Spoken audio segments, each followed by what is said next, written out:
ٹھیک ہے اسٹارٹ کر دیجیے. صحیح ہے ریکارڈنگ. ٹھیک ہے اس کا کر سکتے ہیں. اس میں کیمرہ لگا ہوا ہے. اچھا اس میں اسکرین ریکارڈ کر لیے. بہت اچھا بیسٹ ہے. وائس اور screen. Voice screen is best. اچھا تو یہ کورس ہے. This is the first lecture current issues in Islamic economics.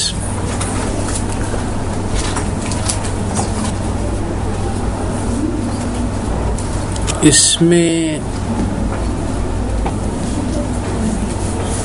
ہم اپروچ یہاں لے رہے ہیں وہ اس وقت کہیں پہ بھی نہیں لی جا رہی ہے. اس کے بہت سارے ایلیمنٹس ہیں جو ایک وقت میں ہم سمجھا بھی نہیں سکتے ہیں, مگر let me say in a nutshell پہلے before we get into details کہ ایشو کیا ہے. تو موٹی موٹی بات جو تفصیل سے ابھی میں نہیں بتلا سکتا ہوں کیونکہ اس کی تفصیل ہے اس فرسٹ لیکچر میں.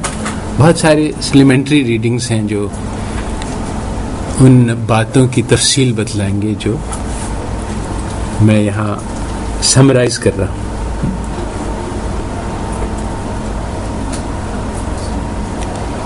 تو سب سے پہلی بات تو یہ ہے کہ علم کی اسلام میں بہت اہمیت ہے. رسول اللہ صلی اللہ علیہ وسلم نے دنیا کی تاریخ کو بدل دیا. تو وہ کیسے بدلا؟ وہ اس علم اور حکمت کی وجہ سے بدلا جو رسول اللہ صلی اللہ علیہ وسلم نے صحابہ کو سکھلایا تھا. اس زمانے میں عرب سب سے بیکورڈز قوم تھی. ہر انڈیکس ہر کرائیٹیریا سے دیکھ لو اس وقت جو ہے وہ مصر، چین، فارس، روم 4 تہذیبیں تھیں. ہر قسم کی بہت ایڈوانس تہذیبیں تھیں. یعنی ان کے پاس فلسفہ تھا، کتابیں تھیں، ان کے پاس عیش عشرت کا سامان تھا، موسیقی تھی، کھانے تھے، ہر قسم کی سائنس تھا، ٹیکنالوجی تھا. ہر چیز میں وہ ایڈوانس تھے. عربز جو ہیں وہ اپنے صحرا میں رہتے تھے، اونٹوں پہ چلاتے تھے. بالکل یعنی جاہل گوار قوم تھی ہر طرح سے. نہ تہذیب و تمدن تھا، اپنی وہ بچوں کو زندہ دفن کرتے تھے، نہ لکھنا پڑھنا آتا تھا. وہ یعنی ریڈنگ رائٹنگ کا کوئی رواج نہیں تھا. تو رسول اللہ صلی اللہ علیہ وسلم نے جو علم دیا اور اللہ نے اس کا تذکرہ کیا ہے کہ یعلمہم الکتاب والحکمہ، کہ تمہیں ہم نے ایک ایسے رسول بھیجا ہے جو تمہیں کتاب اور حکمت سکھلاتا ہے. تو وہ کتاب اور حکمت جو انہوں نے سیکھی تو دنیا بدل گئی. وہ باٹم سے ٹاپ تک پہنچ گئے. اور کتنا پاورفل یعنی میسج ہے یہ کہ سٹارٹ کہاں سے ہوتا ہے؟ اقرأ باسم ربک الذی خلق خلق انسان من علق اقرأ وربک الاکرم الذی علم بالقلم علم الانسان ما لم يعلم. بہت زبردست. یعنی اس میں کیا کہا جا رہا ہے کہ پڑھ. رسول اللہ صلی اللہ علیہ وسلم نے کیا کہا کہ میں تو پڑھنا نہیں جانتا ہوں. تو پڑھو اپنے رب کے نام میں جس نے انسان کو پیدا کیا علق سے. یہاں پر تخلیق کے بارے میں اشارہ ہے جو بہت ہی کمپلیکس فنامنا ہے. اللہ تعالیٰ کی ایک یعنی آیت ہے، ایک نشانی ہے. اگر ہم اس کے بارے میں سوچیں کہ انسان کتنا کمپلیکس کریشن ہے، تو ایک آدمی ہے واٹسن، نام سنا ہوگا، واٹسن اینڈ کرک ماڈل کا مشہور نوبل پرائز ونر. اس نے یہ ڈبل ہیلکس ڈسکور کی جو کہ آپ نے اگر پڑھی ہے تو وہ یہ ہے کہ یعنی ایک سیل میں جو جینیٹک چین ہے وہ اپنے آپ کو کیسے ریپروڈیوس کر لیتی ہے. اس میں بیسیکلی ایک اسپائرل ہوتا ہے سیڑھی کی طرح سے، اور وہ انوائنڈ کرتی ہے تو آدھی آدھی ہو جاتی ہے، اور پھر جو آدھی ہوتی ہے وہ ریپلیکیٹ ہو کے لگ جاتی ہے.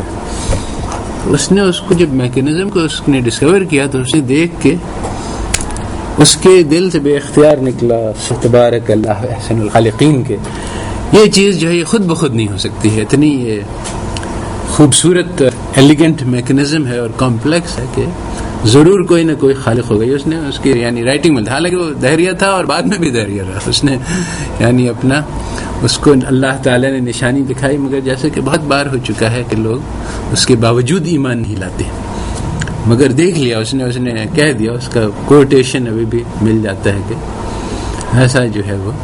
تو یہ اللہ تعالیٰ مسٹریز آف دا کریشن کی طرف اشارہ کر رہے ہیں. کیا کہتے ہیں؟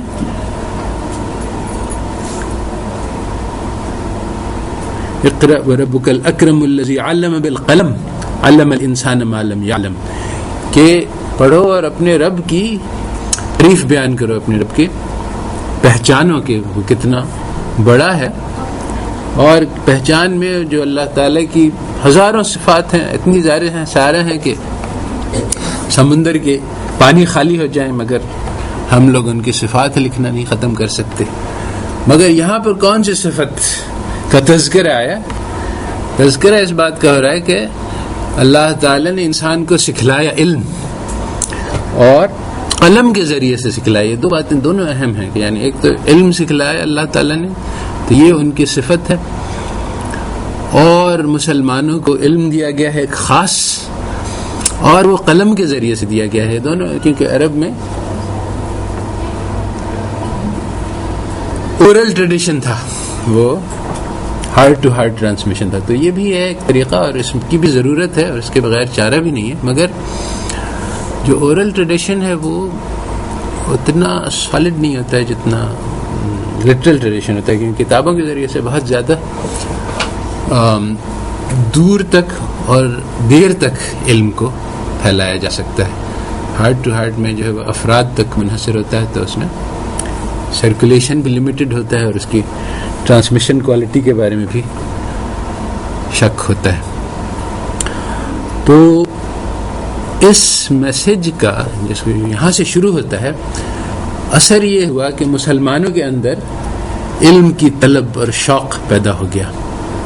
اور کسی آتھر نے لکھا ہے کہ پہلے زمانے میں مسلمان ہونا اور علم کی طلب نہ ہونا، یہ دونوں چیزیں متضاد تھیں آپس میں. یعنی ہو نہیں سکتا تھا کہ آدمی مسلمان بھی ہو اور طالب علم نہ ہو، اس کے اندر علم کی جستجو پیدا ہو جاتی تھی. کیونکہ کتنی ساری آیات ہیں قرآن کی، کتنی ساری احادیث ہیں جس میں علم کی فضیلت بیان کی گئی ہے کہ جو آدمی جو اسکالر ہے، جو عالم ہے، اس کی جو قلم کی جو روشنائی ہے وہ شہیدوں کے خون کے برابر یا اس سے بھی زیادہ بہتر ہے. اور وہ آدمی جو علم کی طلب میں اپنے گھر سے نکلتا ہے تو اللہ تعالیٰ اس کے لیے جنت کا راستہ آسان کر دیتے ہیں. فرشتے اس کے پیروں کے نیچے اپنے پر بچھاتے ہیں، اور بہت ساری دنیا کی مخلوق اس کے لیے دعا کرتی ہے. اتنی بڑی بڑی فضیلتیں آئی ہیں کہ مسلمان ہونا آٹومیٹکلی طالب علم ہونا ہوتا تھا. اور بہت زمانے تک مسلمانوں میں علم کا چرچا رہا. اور کہتے ہیں کہ جب امام بخاری درس دیا کرتے تھے دجلہ کے کنارے پر، تو دجلہ کا پانی جو ہے وہ کالا ہو جاتا تھا، کیونکہ لوگ اپنا قلم سے لکھتے تھے اور روشنائی جو ہے اس کو جھاڑتے تھے. اتنے سارے لوگ لکھنے والے ہوتے تھے جو ان کی باتیں ریکارڈ کر رہے ہوتے تھے. تو یہ علم کا شوق تھا.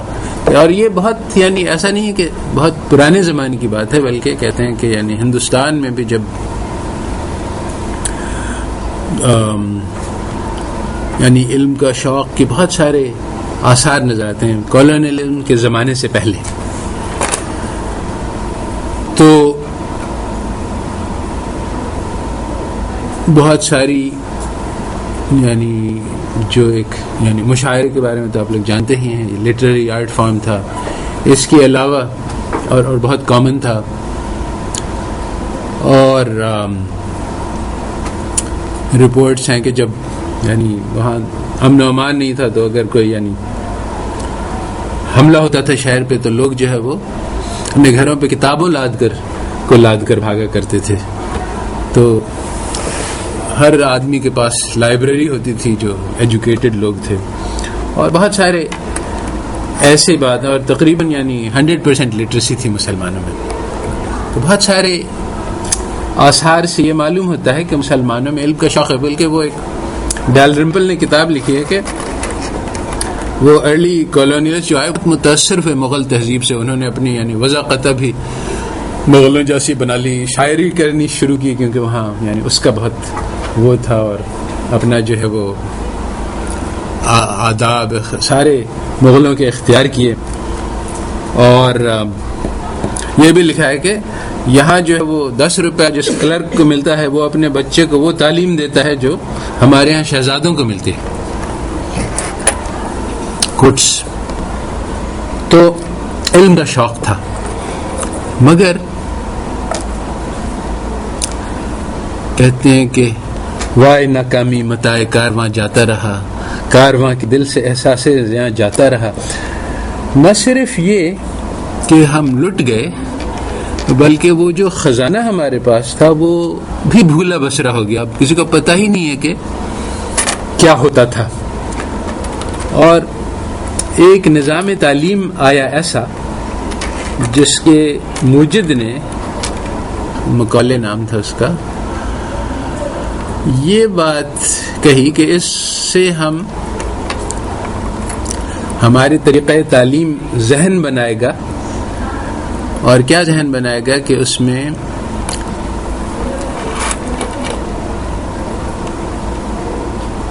ہماری برتری ثابت ہوگی کہ انگریز جو ہیں وہ سب سے اعلیٰ اور عرفہ قوم ہیں، اور ہر ان کی عادت جو ہے وہ بہترین ہے، اور دنیا میں کوئی ہے ہی نہیں. یعنی اس وقت یہ عام ذہنیت جو لوگوں کے دل میں ایک خیال پیدا ہو گیا ہے کہ ہم سب جاہل تھے، جنگلوں میں رہتے تھے اور لکھنا پڑھنا نہیں آتا تھا، اور انگریز آیا اور اس نے ہمیں تہذیب و تمدن سکھایا اور کانٹی چھری سے کھانا سکھلایا، اور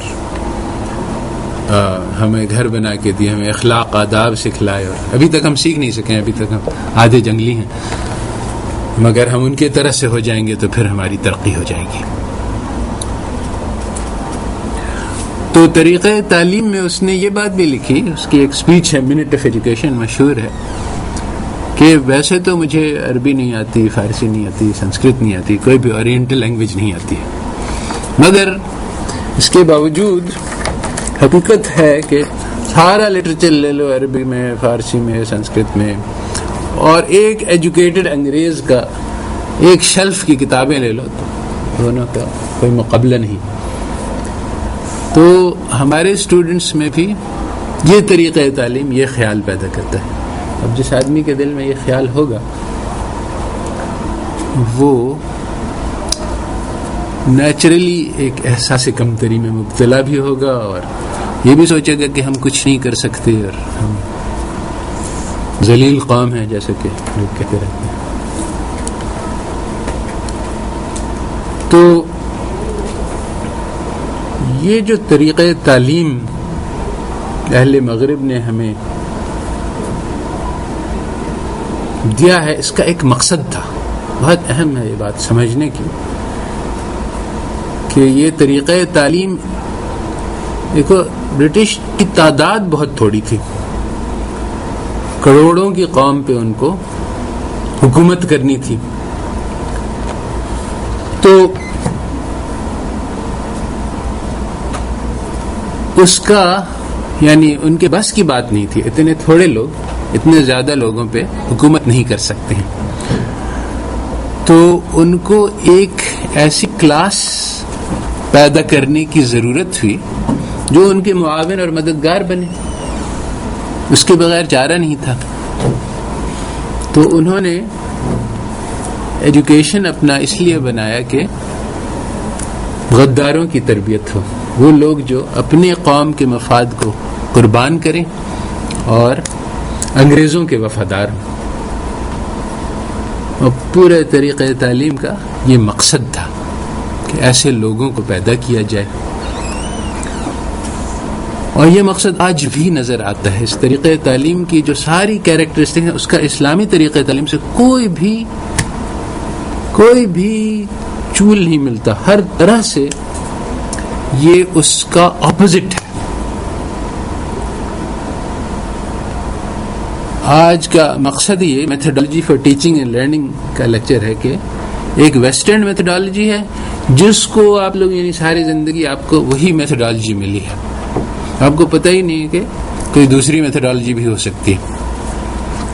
حالانکہ مسلمانوں کی میتھڈالوجی اور اس میں کوئی فرق نہیں. اب یہ جو آئیڈیا ہے کہ اسٹوڈنٹس ایک دوسرے سے کمپیٹ کریں گے, ایک جو ہے وہ آگے بڑھے گا, دوسروں کو پیچھے چھڑے گا, دوسروں کو گرائے گا, اپنے آپ کو بڑھائے گا, ان سب کا تعلیم علم سے کوئی تعلق نہیں. یہ وہ ہے مقابلہ کے غداری میں کون آگے بڑھ رہا ہے, کون ہمیں زیادہ پلیز کرے گا. تو یہی ہے کہ اپنوں سے بے وفائی جو سب سے زیادہ کر کے دکھلائے گا وہ ہم اس کو سلیکٹ کر لیں گے. پھر جب وہ آدمی سلیکٹ ہو جائے گا تو وہ ہمارا بن جائے گا. اب وہ اپنے قوم پر دیکھو, سب سے پہلی بات سمجھنے کی یہ ہے کہ ایک متھ ہے جو انگریزوں نے پھیلائی ہے اور جو بہت ذہنوں میں راسخ ہو گئی ہے. کل میں نے اسی قسم کا ایک لیکچر دیا, وہ نئی کلاس کو جو فرسٹ والی ہے, تو ایک لڑکی بہت ناراض ہوئی اور بحث پہ بحث کرنے لگی اور آخر میں اٹھ کے چلی گئی. تو یہ کامن ہے, ایسا بات نہیں ہے کہ یہ ایک منٹ میں یہ بدل بھی نہیں سکتا ہے یہ نظریہ, کیونکہ اس کو کہتے ہیں پیراڈائم شفٹ. کے ایک طریقے سے جس سے ہم دنیا دیکھ رہے ہیں, اب ہم کہیں کہ وہ پورا طریقہ غلط ہے, تو اس میں یعنی انسان کی یعنی ہر چیز کو پھر سے سوچنا پڑتا ہے. تو انگریزوں نے یہ مشہور کیا ہے, لکھا ہے کہ اس کو کہتے ہیں وائٹ مینز برڈن. کے یہ جو ایک سٹوری ہے جو سنائی جا رہی ہے ہمیں, وہ یہ ہے کہ ساری دنیا تاریکی میں تھی, جہالت کے اندھیروں میں ڈوبی ہوئی تھی. پھر سب سے پہلے علم کی روشنی جو ہے وہ یورپ میں پیدا ہوئی, اور ہم نے جو ہے وہ اپنے آباء و اجداد کے جو سپرسٹیشنز تھے, مراد یہ ہے دین یعنی کرسچینٹی, اس سے ہم نے انکار کیا اور ہم نے اپنی عقل سے سوچنا سیکھا, اور پھر ہم نے سائنس ایجاد کیا جو کسی کے پاس نہیں تھا, ہم نے ٹیکنالوجی ایجاد کی کسی کے پاس نہیں تھی, ہم نے سویلائزیشن اور ڈیموکریسی اور ساری چیزیں ہر انسان کے ہر شعبے میں ہم نے نئی چیزیں پیدا کی جو دنیا میں کسی کے پاس نہیں تھی. پھر ہم نے جب ایک بار نگاہ اٹھا کے دیکھا تو کہا کہ ساری دنیا جہالت اور تاریکی میں مبتلا ہے, تو ہمارا یہ فرض بنا کہ ہم ساری دنیا کو جا کے سکھلائیں. چنانچہ اس مجبوری کے تحت, اس کو کہتے ہیں وائٹ مینز برڈن, ہم نے ساری دنیا میں پھیل گئے اور سب لوگوں کو اپنی اپنی سائنس اور ٹیکنالوجی اور اپنی سارے سویلائزیشن کے جو فائدے ہیں وہ ساری دنیا کو جا کے سکھلائیں. تو یہ سٹوری ہے جو کہ سنائی جاتی ہے اور مشہور ہے اور رائج الوقت ہے اور دماغوں کے اندر راسخ ہے, اور اس کا حقیقت سے کوئی تعلق نہیں. بالکل A to Z غلط ہے.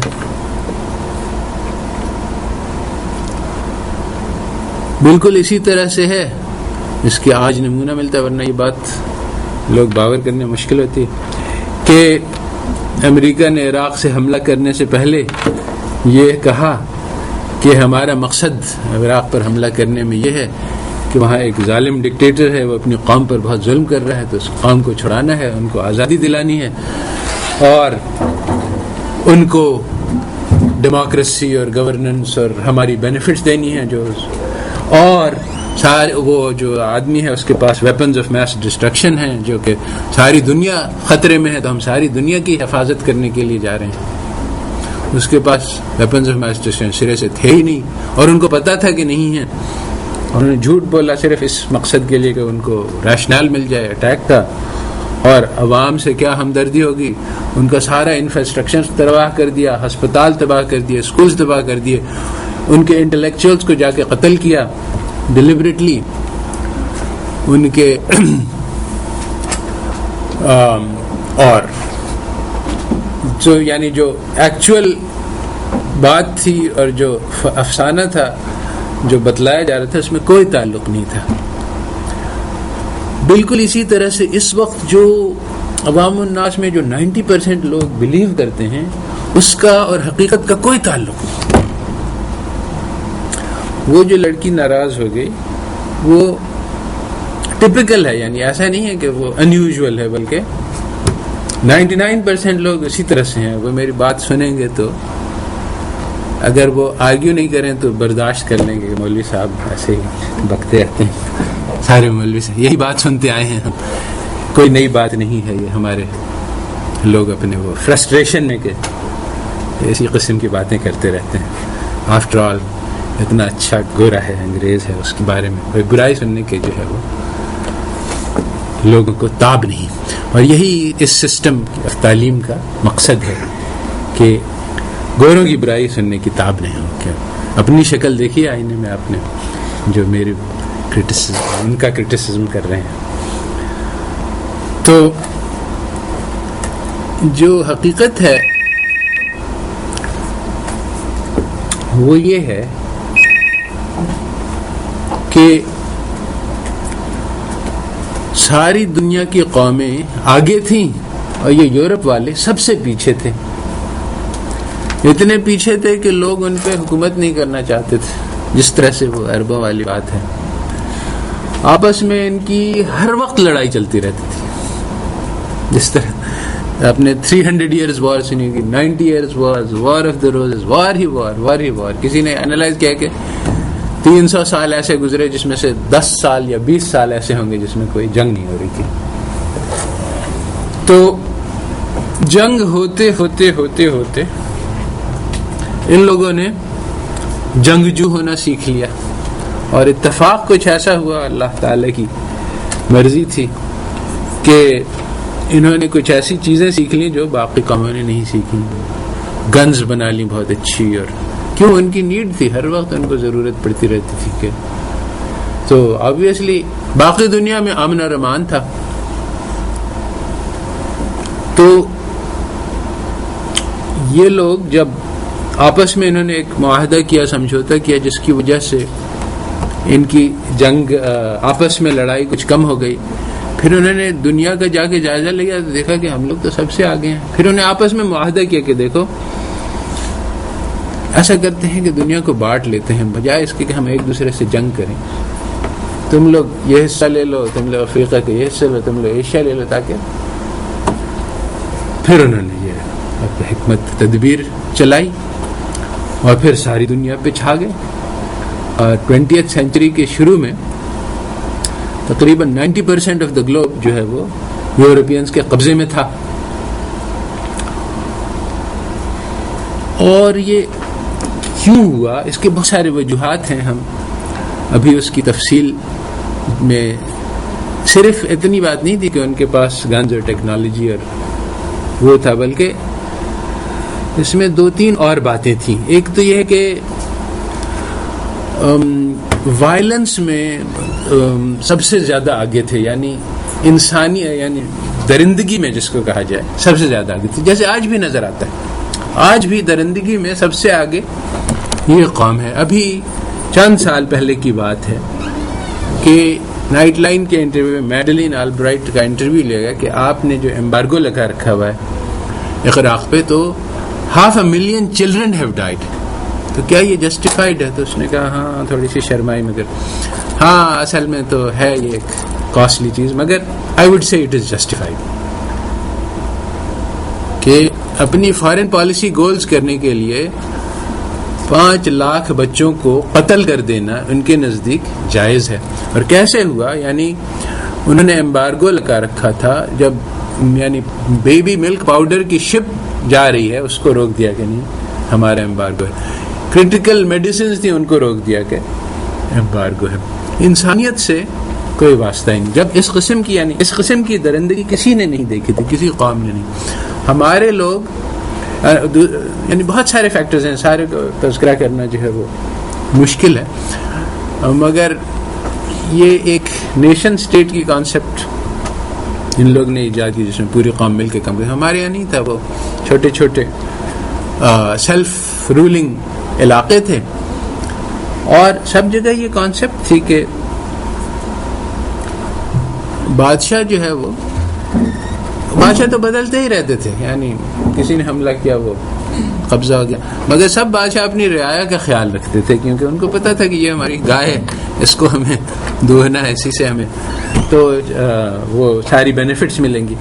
تو جب یہ برطانیہ والے آئے تو عوام کو یہ نہیں پتا چلا کہ یہ ایک کینسر کی طرح سے ہے, یہ اتنا زیادہ چوسے گا کہ اس کو یعنی عوام کی ہیلتھ کا بھی کوئی خیال نہیں ہوگا. چنانچہ شروع میں جب مظالم ہوئے عوام کے خلاف تو انہوں نے لیٹرز لکھے کوئین آف ملکہ عالیہ کے نام کے, مگر اس کی کوئی رسپانس نہیں آئی. چنانچہ جب پلاسی پہ جب شکست ہوئی سلطان ٹیپو شہید کی اور بنگال فتح ہوا, تو بنگال امارتیہ سین جو ہے نوبل پرائز ونر, اس نے لکھا ہے اس کے بارے میں, was the richest place in the world in terms of food per capita. وہاں پیداوار, فصل ہی فصل, کسی جگہ میں اتنا زیادہ فوڈ نہیں اگتا تھا. تو اتنا انہوں نے خراج لگایا کہ ایک سال میں 1/3 of the whole population died of hunger. اس میں آپ لوگوں کو پتا ہوگا کہ وہ میر جعفر جو ان کا وہ غدار تھا, اس کو بھی اپنی بیوی کے زیورات بیچنے پڑے خاندان والوں کے, ان کا خراج پے کرنے کے لیے. اتنا زیادہ انہوں نے ٹیکس لگا دیا. 1/3 قوم مر گئی بھوک سے, موسٹ فرٹائل لینڈ میں. تو اتنا انہوں نے ظالمانہ طریقے سے ساری دنیا کو لوٹا. صرف یعنی وہ افریقہ کا حال ایسا گت بنایا ہے اس کا کہ وہاں پہ کوئی پیداوار نہیں ہے, وہاں انسان لے گئے, لاکھوں کی تعداد میں انسانوں کو لے کے غلام بنایا اور ان کو بھیجا امریکہ اور مختلف جگہوں پہ اور بیچا, اور سے کاروبار کیا, انسان کی تجارت کی. چین سے جنگ لڑی, اوپیم وار, جس میں ان کو یعنی چین والے اپنے آپ کو یعنی اوپیم کو سیل کو انہوں نے منع کیا, بتا نہیں ہم اوپیم بیچیں گے آپ کی قوم کو, اور ان کو نشاور چیزیں سے عادی کروائیں گے. تو اس طرح سے جاپان سے جنگ لڑی کہ ہم جاپان اپنے آپ کو الگ تھلگ رہتا تھا کہ بس ہم آپ سے ٹریڈ کرنا چاہتے ہیں. جنگ کا مقصد اور کچھ نہیں تھا, فری ٹریڈ کے علاوہ کوئی مقصد نہیں تھا. تو جو قصہ رائج ہے کہ سب سے ایڈوانس سویلائزیشن وہ ہے, ترقی کا مطلب یہ ہے کہ ان کے جیسا ہو جانا, جو سب کے ذہن میں, یہ سٹوری ہی غلط ہے. اور جو بنیادی بات ہے کہ وہ پیغام جو رسول اللہ صلی اللہ علیہ وسلم لے کے آئے تھے, آج بھی اس میں وہی طاقت ہے جو 1400 سال پہلے تھی, کہ آج بھی وہ ہماری قسمت بدل سکتا ہے. آج بھی وہ ہمیں بالکل ہی زیرو سے دنیا کی لیڈرشپ تک پہنچا سکتا ہے. مگر مسئلہ یہ ہے کہ مسلمان اس کی طرف متوجہ نہیں ہے. تو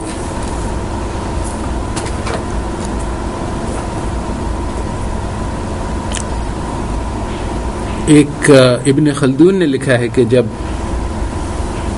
مسلمان جو کسی دوسری قوم پہ فتح کرتے ہیں تو وہ قوم مرعوب ہو جاتی ہے اور ہر طرح سے مسلمانوں کی نقل کرنے لگتی ہے, ان کے کھانے پینے کے طریقے, ان کے لباس کے طریقے, ان کے آداب, تہذیب, معاشرت, سب طریقوں کی نقل کرنے لگتی ہے. کیونکہ ایک یہ سائیکولوجیکل فیکٹر ہے کہ وہ غالب آ گیا تو ضرور اس کے اندر کوئی خوبی ہوگی جس کی وجہ سے وہ غالب ہوگی.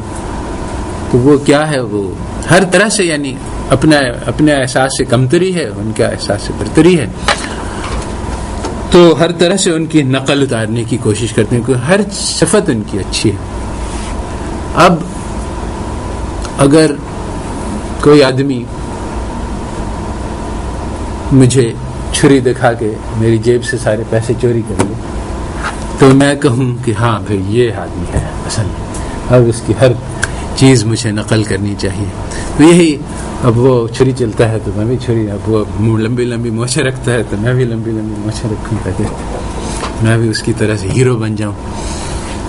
تو آج یہی معاملہ ہے کہ مسلمان جو ہے وہ ان کی نقل میں لگے ہوئے ہیں غیر قوموں کی, جن کے بارے میں اللہ تعالیٰ نے کہا ہے کہ لا یغرنک تقلب الذین کفروا فی البلاد متاع قلیل ثم مأواہم جہنم بئس المہاد, کہ تم لوگوں کو ان کافروں کی ظاہری شان و شوکت جو ہے, ظاہری چلت پھرت دنیا میں ان کا جو غلبہ ہے وہ دھوکے میں نہ ڈالے. متاع قلیل, بہت تھوڑے دن کی چمک ہے, اس کے بعد ان کو جہنم میں جانا ہے اور یہ بہت برا ٹھکانہ ہے. تو مرعوب ہونے کی وجہ سے مسلمانوں نے یہ بات سمجھی کہ ان کی کہ ہم شکست کھا گئے. نہ صرف یہ کہ شکست کھا گئے بلکہ پچھلے 200 سال سے تقریباً ہر مارکے میں ہم شکست کھا رہے ہیں. یعنی جتنی لڑائیاں ہوئی ہیں اللہ ماشاء اللہ تھوڑے بہت فتح میں, مگر زیادہ تر ہم ہار رہے ہیں. تو مسلمانوں نے اپنے تئیں یہ فیصلہ کر دیا کہ یہ اسلام جو ہے یہ ہمارے کسی کام کا نہیں, کیونکہ اس سے ہماری بچت نہیں ہوئی. تو اب جو ہے وہ ہمیں اہل مغرب ہی سے سیکھنا پڑے گا کہ ان سے کیسے مقابلہ کرنا ہے. اور چنانچہ یہ پروجیکٹ شروع ہوئی کہ جس کو کہتے ہیں اسلامائزیشن آف نالج, کہ بس وہ جس طرح سے کرتے ہیں اس طرح سے ہم نقل کر لیں تاکہ ہم بھی وہاں تک پہنچ جائیں جہاں تک وہ پہنچے ہوئے. تو پھر اس کے بعد پھر ہم اسلام کے بارے میں کچھ سوچیں گے. ابھی تو ضرورت وقت کی یہ ہے کہ ہم ترقی کر جائیں. ترقی کا کیا مطلب ہے کہ انگریزوں جیسے ہو جائیں. تو یہ ایگزیکٹلی تو اللہ تعالی نے فرمایا تھا, قرآن میں ہے لکھا ہوا کہ الیوم اکملت لکم دینکم واتممت علیکم نعمتی ورضیت لکم الاسلام دینا, کہ آج کے دن میں نے دین کو کامل کر دیا. یہاں پہ جو اور اپنی نعمت کو تمہارے اوپر پورا کر دیا اور تمہارے لیے دین اسلام کو پسند کیا. تو یہ دین اسلام جو ہے یہ اللہ تعالیٰ کی زبردست نعمت ہے اور یہ کامل ہے. کامل اس سینس میں ہے, کامل کے دو مطلب ہوتے ہیں, ایک تو ہے کمال, پرفیکشن, ایکسیلنس, اور ایک مکمل یعنی کمپلیٹ. تو آج ہماری قوم نے اپنے دل میں, زیادہ تر مسلمانوں نے یہ فیصلہ کر رکھا کہ یہ دونوں چیزیں غلط ہیں. نہ ہمارا دین کامل ہے, کمپلیٹ ہے, اس میں اللہ تعالیٰ ہمیں یہ بھول گئے بتلانا کہ کیمسٹری میں کیا ہوتا ہے اور بایولوجی میں کیا ہوتا ہے, فزکس میں کیا ہوتا ہے, اور ان سب چیز کے بغیر ہمارا شامل نہیں, گزارا نہیں. یہ تو ٹھیک ہے کہ اس میں نہیں ہے, مگر آج اگر ہمیں ترقی کرنی ہے تو ہمیں یہ ساری چیزیں سیکھنی ہوگی. تو اب دین جو ہے وہ یعنی انکمپلیٹ ہے. دوسرے یہ ہے کہ اس میں نقص بھی بہت سارے ہیں, بہت ساری چیزیں جو اللہ تعالیٰ نے اس میں وہ آج کل کے زمانے کے حساب سے صحیح نہیں ہے. کہ انٹرسٹ بین کر دیا, آج انٹرسٹ کے بغیر کام ترقی نہیں کر سکتی. اور یہ کیا کہ عورتوں کو پردہ کرنا چاہیے, ماڈرن زمانے میں اس کا کوئی تصور ہی نہیں. اور ایسی باربیرک سزائیں دے دیں کہ چور کا ہاتھ ہی کاٹ دیں, یہ کیا ظلم کی بات ہے. تو اس طرح سے میسج بھی ڈیفیکٹو ہے, اس میں تھوڑا سا ہم ریپیئر کر لیں گے تو ٹھیک ہو جائے گا. تو اللہ تعالیٰ نے لکھا کہ قرآن میں کہا تھا کہ مومنوں کو خوش ہونا چاہیے اس پیغام سے جو ان کو پہنچا, یہ قرآن سے, کہ یہ بہت بہتر ہے اس چیز سے جو کافر جمع کر رہے ہیں. مگر آج مسلمان کا یہ خیال نہیں, آج وہ سواپ کرنے پہ بالکل تیار ہے کہ ہاں تم ہماری یہ قرآن سنبھالو, ہمیں اپنی بایولوجی, کیمسٹری, فزکس دے دو تو ہم خوش ہو جائیں گے. اب عملاً مسلمان یہی کر رہا ہے کہ زندگی اس نے خرچ کر دی ہے مغرب کے علوم سیکھنے میں, اپنے علوم کی طرف نگاہ اٹھا کے بھی نہیں دیکھی کہ ہمارے بزرگ کیا کہتے تھے, کیا سوچتے تھے. سب فالتو چیزیں ہیں سب. تو اکنامکس میں بھی یہی ہوا کہ جو ایکچوئل جو حقیقت ہے کہ وہ جو پیغام ہے اللہ تعالیٰ کا، اس کی ہماری زندگی کی ہر شعبے میں رہنمائی ہے، اکنامکس انکلوڈیڈ. اور وہ رہنمائی ایسی ہے کہ ابھی تک کافر وہاں تک پہنچا نہیں ہے، مگر مسلمانوں نے دیکھا، یہ پچھلے 30 سال کی بات ہے، جو شروع والے ہمارے جنریشن تھا جنہوں نے اکنامکس نہیں پڑھی، یعنی ویسٹرن اکنامکس نہیں پڑھی، انہوں نے ایک دائرانہ جائزہ لیا جس میں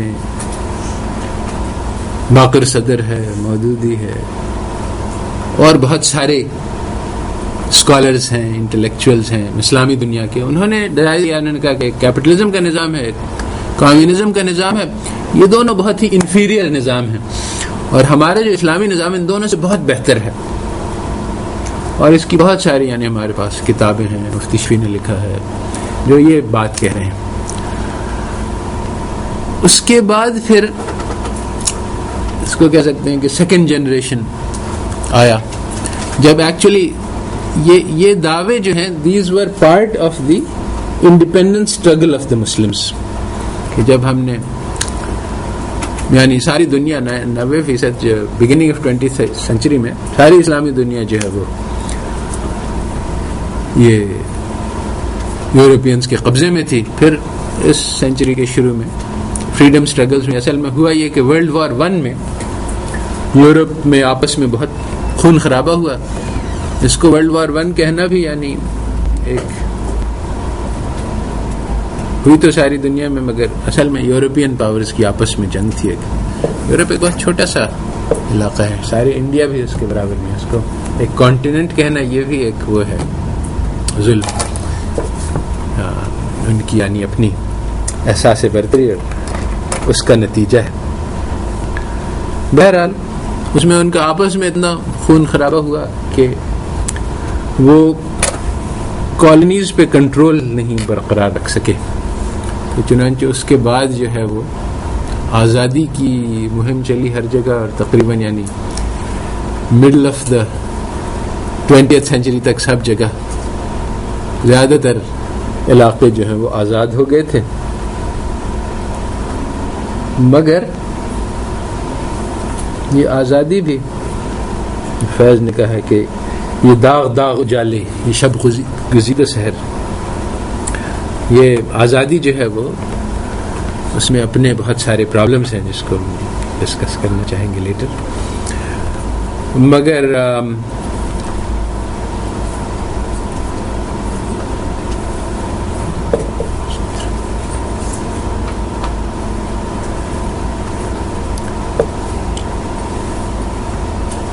تو European dominance over the world اس طرح سے تو ختم ہو گیا کہ فزیکل ڈومیننس ہو، مگر انٹلیکچوئل ڈومیننس بہرحال برقرار رہا. تو اب جو سیکنڈ جنریشن آیا، جب ہمارے پاس اپنے ملک آ گئے مسلمانوں کے، تو اب ایک پریکٹیکل پرابلم سامنے آیا کہ یہاں پر نظام کیا ہوگا. اور ضرورت تو اس بات تھی کہ اسلامی نظام آتا. پاکستان جو ہے وہ اسلام کے نام پہ بنا تھا، کانسٹیٹیوشن میں لکھا ہوا ہے کہ یہاں اسلامی نظام چلے گا، قرآن اور اس کی روشنی میں فیصلے ہوں گے. مگر دو مسئلے تھے. ایک تو یہ ہے کہ اسلامی نظام اب اتنا دور ہو چکا تھا کہ کسی کے ذہن میں اس کی صحیح شکل نہیں موجود تھی. اب کارواں جو ہے اس کو معلوم نہیں تھا کہ اب اسلامی نظام ہوتا کیا ہے. یہی مسئلہ پیش آیا جب ایران میں خمینی کی حکومت آئی، تو لوگ اس کے پاس آئے کہ ہمارے پاس کوئی کنسٹرینٹ نہیں، ہم از سر نو نیا نظام یہاں پہ چلا سکتے ہیں. آپ بتلائیں کہ اسلامی نظام کیا ہو. He had no idea. Afghanistan میں بھی یہی معاملہ ہوا کہ ہم شریعت لائیں گے، مگر شریعت والا نظام ہوتا کیا ہے کسی کو کوئی کانسیپٹ نہیں. اس میں بھی بہت سارے کمپلیکیشن. اصل میں علماء جو ہے وہ ہمارے لیڈرز تھے، اور جب تک وہ لیڈرز تھے تو وہ دنیا میں انوالوڈ تھے، دنیا کی چیزیں سمجھتے تھے، ان کو معلوم تھا. پھر ایک یعنی برٹش پالیسی ہوئی کہ اس قوم کو اپنے سرداروں سے الگ کر دیا جائے، لیڈرشپ ان کی کاٹ دی جائے. تو علماء کو خاص طور پہ یعنی پالیسی کے تحت ذلیل کیا گیا اور رسوا کیا گیا، عوام میں بدنام کیا گیا، تاکہ یہ مولوی تو صرف حلوہ کھاتا ہے. جب دربار لگتا تھا تو کچھ آفیشیل علماء بھی ہوتے تھے، تو رینکنگ ہوتی تھی کہ گورنر جنرل بیٹھتا ہے اوپر، اس کے بعد سیکنڈ رینک، پھر تھرڈ رینک، پھر فورتھ رینک، اور جہاں پہ چپراسی بیٹھے تھے، پیونز بیٹھتے تھے، وہاں پہ علماء کو بھی بٹھایا جاتا تھا. جو گورنر جنرل ہے آفس، اس کے سامنے جو اردلی کھڑا ہوتا تھا اس کو ٹیپو سلطان کا لباس پہنایا جاتا تھا، تاکہ قوم کو یہ سائیکولوجیکل وارفیئر ہے اس کو کہتے ہیں. اور اس کا اثر ہے، یہ نہیں ہے کہ یہ بے اثر رہ گیا، بلکہ ہم نے یہی سیکھا سائیکولوجیکلی ہمارے دل میں کہ ہمارا جو سردار ہے، ہمارے جو قوم کے جو لیڈرز ہیں، وہ ان کے چپراسی ہیں. اور یہ اتنی بڑی یعنی ضرب ہے، جس طرح سے ایک آدمی چھری بھونک دے آپ کے سینے میں، اسی طرح سے یہ ضرب ہے جو ہمیں لگی ہے، اور ہم اس سے مجروح ہو چکے ہیں. ابھی بھی اگر ہم کوئین وکٹوریا کا لباس اپنی ویٹریسز کو پہنا دیں یہاں، تو وہاں برٹش ایمبیسی احتجاج کرے گی کہ آپ ہمارے قوم کی بے عزتی کر رہے ہیں.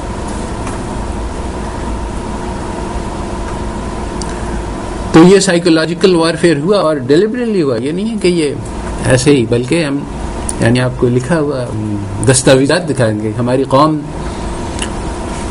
یعنی ہمارے لوگ تھوڑے ہیں، اس لیے بہت ضروری ہے کہ ہمارے پاس سمبلز آف پاور ہوں، تاکہ قوم کے دل میں ہماری ہیبت ہو، تاکہ ہمارا رول برقرار رہے. اور اس کے کئی انہوں نے، ایک نہیں بہت سارے انہوں نے اسٹریٹجیز بنائی، جس میں سے ایک یہ تھا کہ صرف جوان اور ہیلتھی لوگ ہمارے جو عملے پہ رہیں، ہمارے بوڑھے لوگ جو ریٹائر کر جائیں وہ چلے جائیں. ان کو یہ نہیں پتہ چلے کہ انگریزوں میں ضعف بھی ہوتا ہے، بڑھاپا بھی ہوتا ہے، اور نہیں، وہ انگریز جو ہے وہ ہمیشہ ہیلتھی اور ینگ ہوتا ہے. تو ہمارے جو ریولوشن کے بعد جو جنریشن آیا، اس کے سامنے مسئلہ پیش آیا کہ قوم کیسے چلائے، یعنی یہ سسٹم کیا ہوگا. تو جو ہمارا اسلامی سسٹم تھا وہ اتنا بعید تھا، اور پھر بھی یعنی جو انگریزوں سے پہلے تھا وہ بھی مکمل اسلامی سسٹم نہیں تھا، وہ کافی یعنی کرپٹ ہو چکا تھا اس میں بہت سارے. اسی لیے انفیکٹ اگر وہ سالڈ پیور اسلامک سسٹم ہوتا تو اس پہ اللہ تعالیٰ دوسروں کو غلبہ نہیں پانے دینے سے، مگر وہ چونکہ اتنا کرپٹ ہو چکا تھا کہ اللہ تعالیٰ نے اس کو پورا توڑ دیا جائے، اور اب جو ہے وہ نئے سرے سے اس کو بنانا ہوگا. جب عثمانی خلافت وجود میں آئی تو اتنا عدل اور انصاف تھا کہ دستاویزی ریکارڈز موجود ہیں کہ وہ جہاں جہاں جاتے تھے اس کے پاس جو کرسچنز کی حکومتیں ہوتی تھیں، اس میں اصل میں وہاں اپنا پرانا فیوڈل سسٹم چل رہا تھا. تو وہ جو بادشاہ تھا وہاں کا، وہ بہت ظلم کرتا تھا اپنے کسانوں پر، مزارے پر، سارے قوم پر. اور قوم جب دیکھی تھی اچھا ہمارے پڑوس میں مسلمان رہتا ہے، اور اس میں یعنی اس میں ایسا عدل انصاف ہے کہ ابھی بھی یعنی ایک کورٹ کیسے، ویسے مزارے فیوڈل سسٹم ترکی میں بھی تھا، اور اس میں یہ سسٹم تھا کہ جو لارڈ ہے وہ آتا تھا، وہ اپنے سارے جو اس کے کھیت تھے اس سے خراج وصول کرتا تھا، مگر خراج کی لگان مقرر تھی.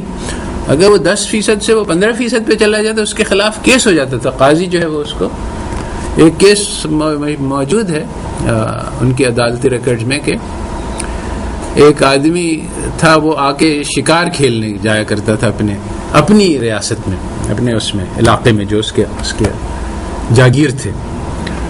تو وہ اپنے ساتھ اپنے پورے خاندان کو لے آیا کرتا تھا اور وہ 3 دن شکار کھیلتے تھے اور سارے جو گاؤں والے تھے وہ بیٹھ کے ان کو کھلاتے تھے اور سارا ان کے خدمات کرتے تھے. تو انہوں نے کیس کر دیا کہ بھائی جو معاہدہ ہے اس میں تو لکھا ہے کہ ہمیں اس آدمی کو سپورٹ کرنا ہے, چلو ہم اس کے خاندان کو, مگر یہ اپنے جو ایکسٹینڈڈ فیملی لے آتا ہے اس کا کھانا وانا ہمارے ذمے نہیں ہونا چاہیے. چنانچہ قاضی نے ان کے حق میں فیصلہ کر دیا کہ ہاں ٹھیک ہے, اگر یہ اور لوگ لائے گا تو اس کے پیسے ادا کرنے ہوں گے. سوچ سکتے ہیں بھلا کہ کوئی آدمی یہاں سندھ میں ابھی بھی اپنے ہاریوں کے اوپر کوئی ظلم کرے, اس کے خلاف مقدمہ ہو جائے. تو یہ فیوڈل سسٹم وہاں بھی تھا مگر فرق تھا. تو جب انہوں نے دیکھا کہ اس قسم کا انصاف ہے تو انہوں نے اپیل کی مسلمانوں کا, آپ آگے یہاں حملہ کریں, ہم آپ کو بتلائیں گے راستے اور ہم بتلائیں گے کہ فلانی جگہ پہ فوج ہے. اور چنانچہ مسلمانوں نے بہت ایکسپینڈ کیا اور یورپ میں کافی حصہ تک ترکوں کے ہاتھ میں آ گیا. تو یہ عدل اور انصاف کے کرامات تھے, مگر آہستہ آہستہ یہ سسٹم کرپٹ ہو گیا. شروع ایسے ہوا کہ وہ جو ایک دن مقرر تھا ہفتے کا جس میں ساری قوم میں سے کوئی بھی آتا تھا وہ گھنٹی بجاتا تھا تو اس کو خلیفہ سے براہ راست اس کی پیشی ہو جاتی تھی, وہ اپنی شکایت درج کر سکتا تھا. تو خلیفہ کے بہت سارے گورنر نے کہا کہ یا خلیفہ یہ لوگ آپ کے ستاتے ہیں, ایسا کریں کہ پہلا راؤنڈ ہم لوگ کے پاس آ جائے, یعنی ہم اسکرین کر کے آپ کے پاس بھیج دیں گے, بہت معقول بات ہے. تو چنانچہ ایسا ہو گیا کہ عوام کی رسائی رک گئی اور پہلے کسی گورنر کے تھرو ہو کے جانا پڑتا تھا. اب خلیفہ کو کوئی برائی نہیں کر سکتا, اس کے پاس سب کچھ پہلے ہی سے موجود ہے, مگر گورنر جو ہیں ان کو برائب کیا جا سکتا ہے. اور چنانچہ آہستہ ایسا ہوا کہ اچھا بھائی میرا کیس میں خلیفہ کے پاس لے جانا چاہتا ہوں, اچھا تھوڑی سی مجھے ایک ہدیہ دے دو, نذرانہ دے دو. لوگ ہدیہ لے کے آنا جو ہے وہ رسم بن گیا کہ جو بھی آتا تھا اپنے گورنر سے کوئی بات کرنے تو پہلے اس کو کوئی ہدیہ بھی لانا پڑتا تھا. اور اس طرح سے آہستہ آہستہ ایک دن میں نہیں ہوا, اور بہت سارا یعنی سسٹم میں کچھ لوگ کرپٹ تھے, زیادہ لوگ آنیسٹ تھے. آہستہ آہستہ سسٹم بدلا, مگر بدلا.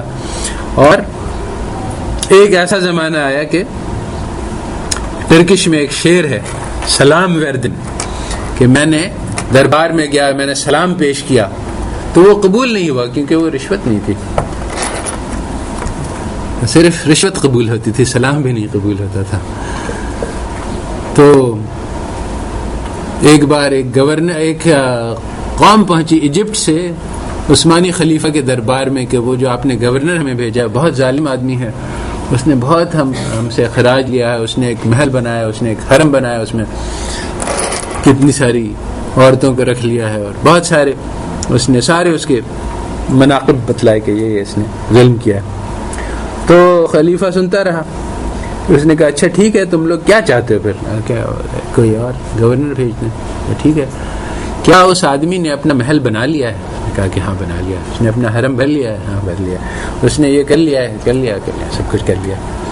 تاکہ دیکھو اب میں اگر دوسرا گورنر بھیجوں گا تو وہ نئے سرے سے ہی کام شروع کرے گا, اب نیا حرم بنائے گا, تو تم لوگ کے اوپر ظلم جو ہے وہ کم ہوگا کہ زیادہ ہوگا. تو وہ خاموشی سے واپس ہو گیا. ٹھیک ہے بھائی, اسی کے ساتھ گزارا کرتے ہیں.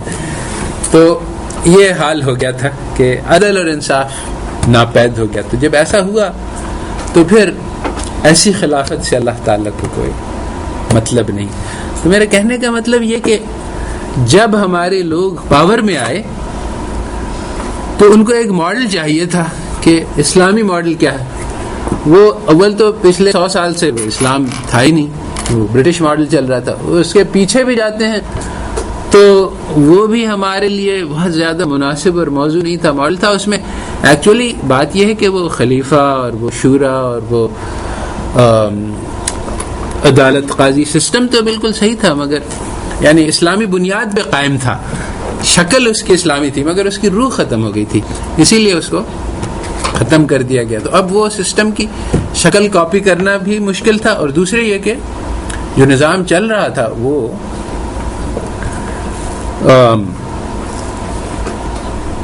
ایسا نہیں تھا کہ اس کو ڈسمینٹل کر کے ایک نیا نظام ڈال دیا جائے آسانی سے. مومنٹم بہت تھا, بہت سارے پاورفل لوگوں کے انٹرسٹ اس کے ساتھ کنیکٹڈ تھے. تو اس لیے جو سیکنڈ جنریشن اسلامک اکانومسٹ تھا, انہوں نے یہ کہا کہ بجائے اس کے کہ ہم ریولوشن لائیں اسلامی, ہم اسی نظام کو ترمیم کر کے اسلامائز کر لیتے ہیں. تو اب اس نظام کی ترمیم کر کے اس کو اسلامائز کرنے کے لیے ان لوگوں کو, سیکنڈ جنریشن والوں کو ضرورت پیش آئی کہ اس کو اسٹڈی کریں, کیونکہ اگر ہم نظام کو پھینک دینا ہے تب تو ہمیں کوئی مطلب نہیں اس سے, جیسا بھی ہے اس کو پھینک دو, زیرو سے سٹارٹ کرو. مگر ہمیں یہی لینا ہے مشینری, اور اسی میں تھوڑی بہت کاٹ چھانٹ کرنی ہے, تو ہمیں سمجھنا پڑے گا کہ یہ سسٹم کیسے چلتا ہے, کیا ہے اس میں, کہاں سے کاٹ کریں تو وہ ٹھیک ہوگا. تو سسٹم سمجھنے کے لیے ہماری جو سیکنڈ جنریشن, سب نے اکنامکس پڑھی, میرے جیسے لوگ بھی تھے اس میں جنہوں نے گئے اور اہل مغرب سے ان کی اکنامکس پڑھی. تو اب مسئلہ یہ آیا کہ جس طرح سے تو مسئلہ یہ پیش ہوا ہمارے اسلامک سیکنڈ جنریشن کو کہ کئی مقامات پہ جو اکنامکس کی ٹیچنگ ہے اور جو اسلام کی ٹیچنگ ہے وہ دونوں آپس میں کانفلکٹ میں ہیں. جو سب سے بنیادی بات ہے وہ اسکیئرسٹی کی ہے. سب سے پہلی بات جو ہر اکنامکس ٹیکسٹ بک میں لکھی ہوتی ہے کہ scarcity is the basic concept of economics. اگر اسکیئرسٹی ہے, نہیں ہے, سب چیزیں وافر مقدار میں موجود ہیں, تو پھر اکنامکس کی ضرورت نہیں ہے. ہر آدمی اپنے مزے سے لے لے. اور اکنامکس جو ہے اٹس اباؤٹ کہ اگر چیز کم ہے تو اس کو زیادہ کیسے کیا جائے. اس کے برعکس اسلام ہمیں سکھاتا ہے کہ نہیں, فضل اللہ اتنا ہے کہ ہر ایک کے لیے سب کچھ ہے, کافی ہے, اسکیئرسٹی نہیں ہے. تو ہمارے جو فرسٹ جنریشن تھا اس نے انکار کر دیا کہ اسکیئرسٹی جو اکنامک کہتے ہیں یہ غلط ہے. سیکنڈ جنریشن ہے اس نے کہا کہ نہیں, اکنامکس کی بات تو صحیح ہے. تو قرآن میں تعویل کر دی انہوں نے کہ اس کا یہ مطلب ہوگا, اس کا وہ مطلب ہوگا. یہ جو آیات ہیں اس کا ڈائریکٹ مطلب جو ہے وہ صحیح نہیں. اب یہ کیوں کیا؟ اب یہ یعنی ایکچولی اگر ہم یہ کہیں تو ہم کہ انہوں نے قرآن سے انکار کیا اور مغرب والے کی بات مان لی, ہم کہیں گے وہ کافر تھے. تو ایسا نہیں ہے, بلکہ یہ مسلمان تھے اور مسلمان ہیں اور ابھی بھی کر رہے ہیں. تو پھر یہ کیسے ہوا؟ اس لیے کہ اہل مغرب نے یہ دعویٰ کیا کہ ہمارا جو علم ہے اکنامکس کا وہ ایک پازیٹیو علم ہے. جس طرح سے فزیکل سائنس ہے اسی طرح سے سوشل سائنس ہے. یہ دونوں فیکٹس ہیں, فیکٹس سے بحث نہیں کی جاتی. اگر کوئی آدمی کہے کہ یہ ہے ہماری لا آف گریوٹی کہ 9.8 ملی میٹر پر سیکنڈ اسکوائرڈ سے ایک چیز فال کرتی ہے, ہم کہیں نہیں یہ تو مغربی علم ہے, اس کو ہم چینج کر دیں اور ہم اس میں اسلامائز کر دیں, اس میں ہم 9.8 کی وجہ کچھ اور ڈال دیں, تو یہ بے وقوفی کی بات ہوگی. حقیقت یہ ہے کہ فیکٹس سے ہمیں آرگیو نہیں کرنا چاہیے. اگر یہ ڈسکوری ہوئی ہے کہ سورج جو ہے وہ زمین کے یعنی گرد نہیں گھومتا ہے اور زمین سورج کے گرد گھومتی ہے, تو اب قرآن میں لکھا ہوا ہے کہ سورج کے غروب ہونے کی جگہ, اور تو اب اس کا ہم تعویل کریں گے. ہم کہیں گے کہ اس کا مطلب یہ ہے کہ جو نظر آ رہا ہے اس کی بات کر رہے ہیں اللہ تعالیٰ. اور یہ بات واضح ہے کہ یعنی کیونکہ اور جگہ سے یہ پتہ چلتا ہے, جیسے اللہ تعالیٰ نے لکھا ہے کہ فلا اقسم بمواقع النجوم انه لقسم اللہ تعالی عظیم, کہ یہ جو ستاروں کی مشنز ہیں اس کی میں قسم کھاتا ہوں اور یہ بہت بڑی بات ہے, مگر تم جانتے نہیں کہ کتنی بڑی بات ہے. کیونکہ پوزیشن آف اسٹارز جو بہت اس میں بہت سارے سیکرٹس ہیں جو ابھی بھی ایسٹرو فزکس میں لوگ ڈسکور کر رہے ہیں. تو یعنی بہت گہری بات ہے یہ اور تمہیں سمجھ میں نہیں آتی. اس طرح سے یعنی جو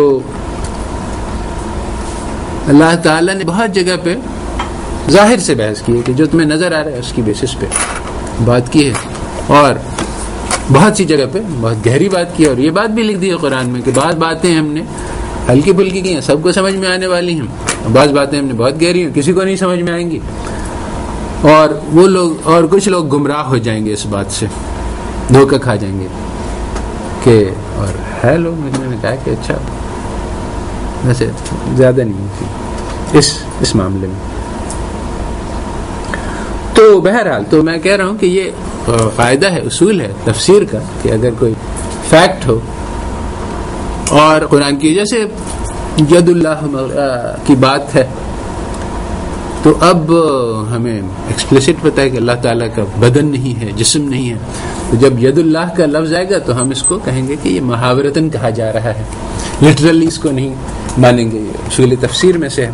تو اسی طرح سے انہوں نے کہا کہ جب فیکٹ ہے اس اکنامکس میں اسکیئرسٹی, تو اللہ تعالیٰ جو کہہ رہے ہیں اس کی ہم تعویل کر دیں گے.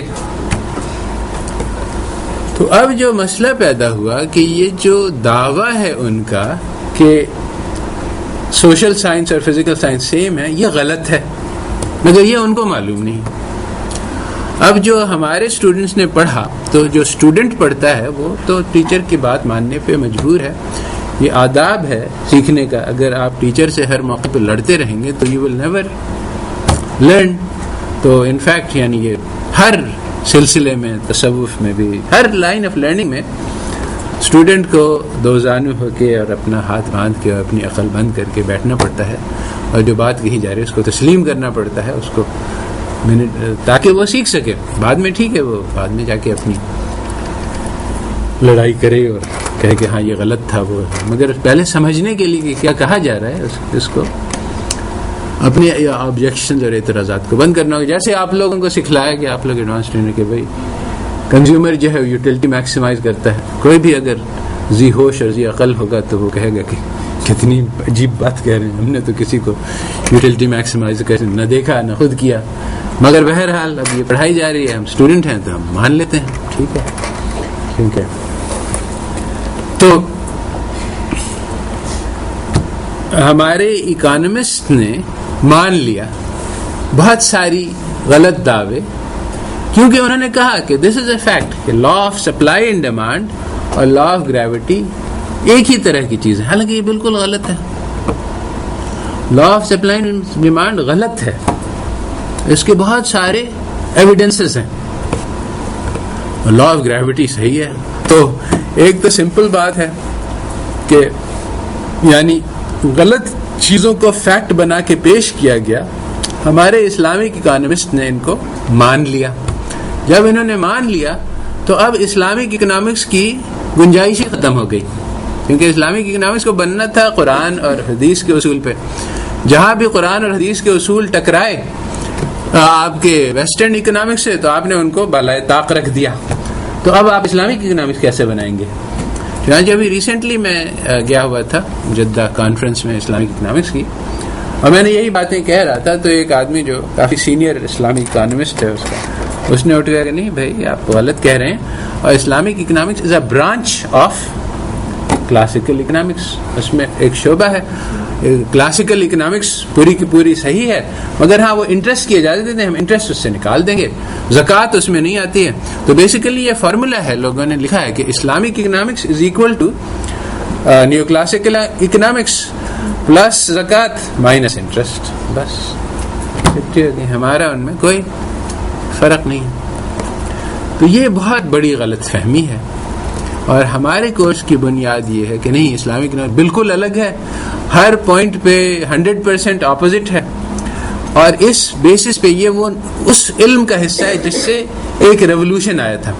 ابھی جو اسلامک اکنامکس پڑھائی جا رہی ہے, جو کتابوں میں ہے, جو ٹیکسٹ بک لکھی جا رہی ہیں, اس میں جو چیز اسلامک اکنامکس بنا کے پیش کی جا رہی ہے اس کا اسلام سے کوئی واسطہ نہیں. اور یہ بہت بڑا مسئلہ ہے, کیونکہ جب تک وہ یعنی اس کے اوپر چونکہ اسلام کا لیبل آ گیا ہے, تو اب عوام کے ذہن میں بھی دھوکہ گیا کہ اچھا اسلامک اکنامکس یہ ہے. اگر اسلام کا نام نہیں ہوتا ہم شروع کرتے ہیں اس طرح سے ہاں بھائی یہ ویسٹرن اکنامکس ہے, یہ اسلامک اکنامکس ہے, مگر اب ایک جعلی اسلامک اکنامکس جو ہے وہ وجود میں ہے.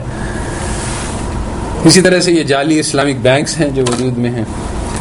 اب بڑا مسئلہ ہے کہ یعنی عوام میں اس وقت ایک بیٹل ہو رہی ہے کہ یہ اسلامک ہے کہ نہیں ہے.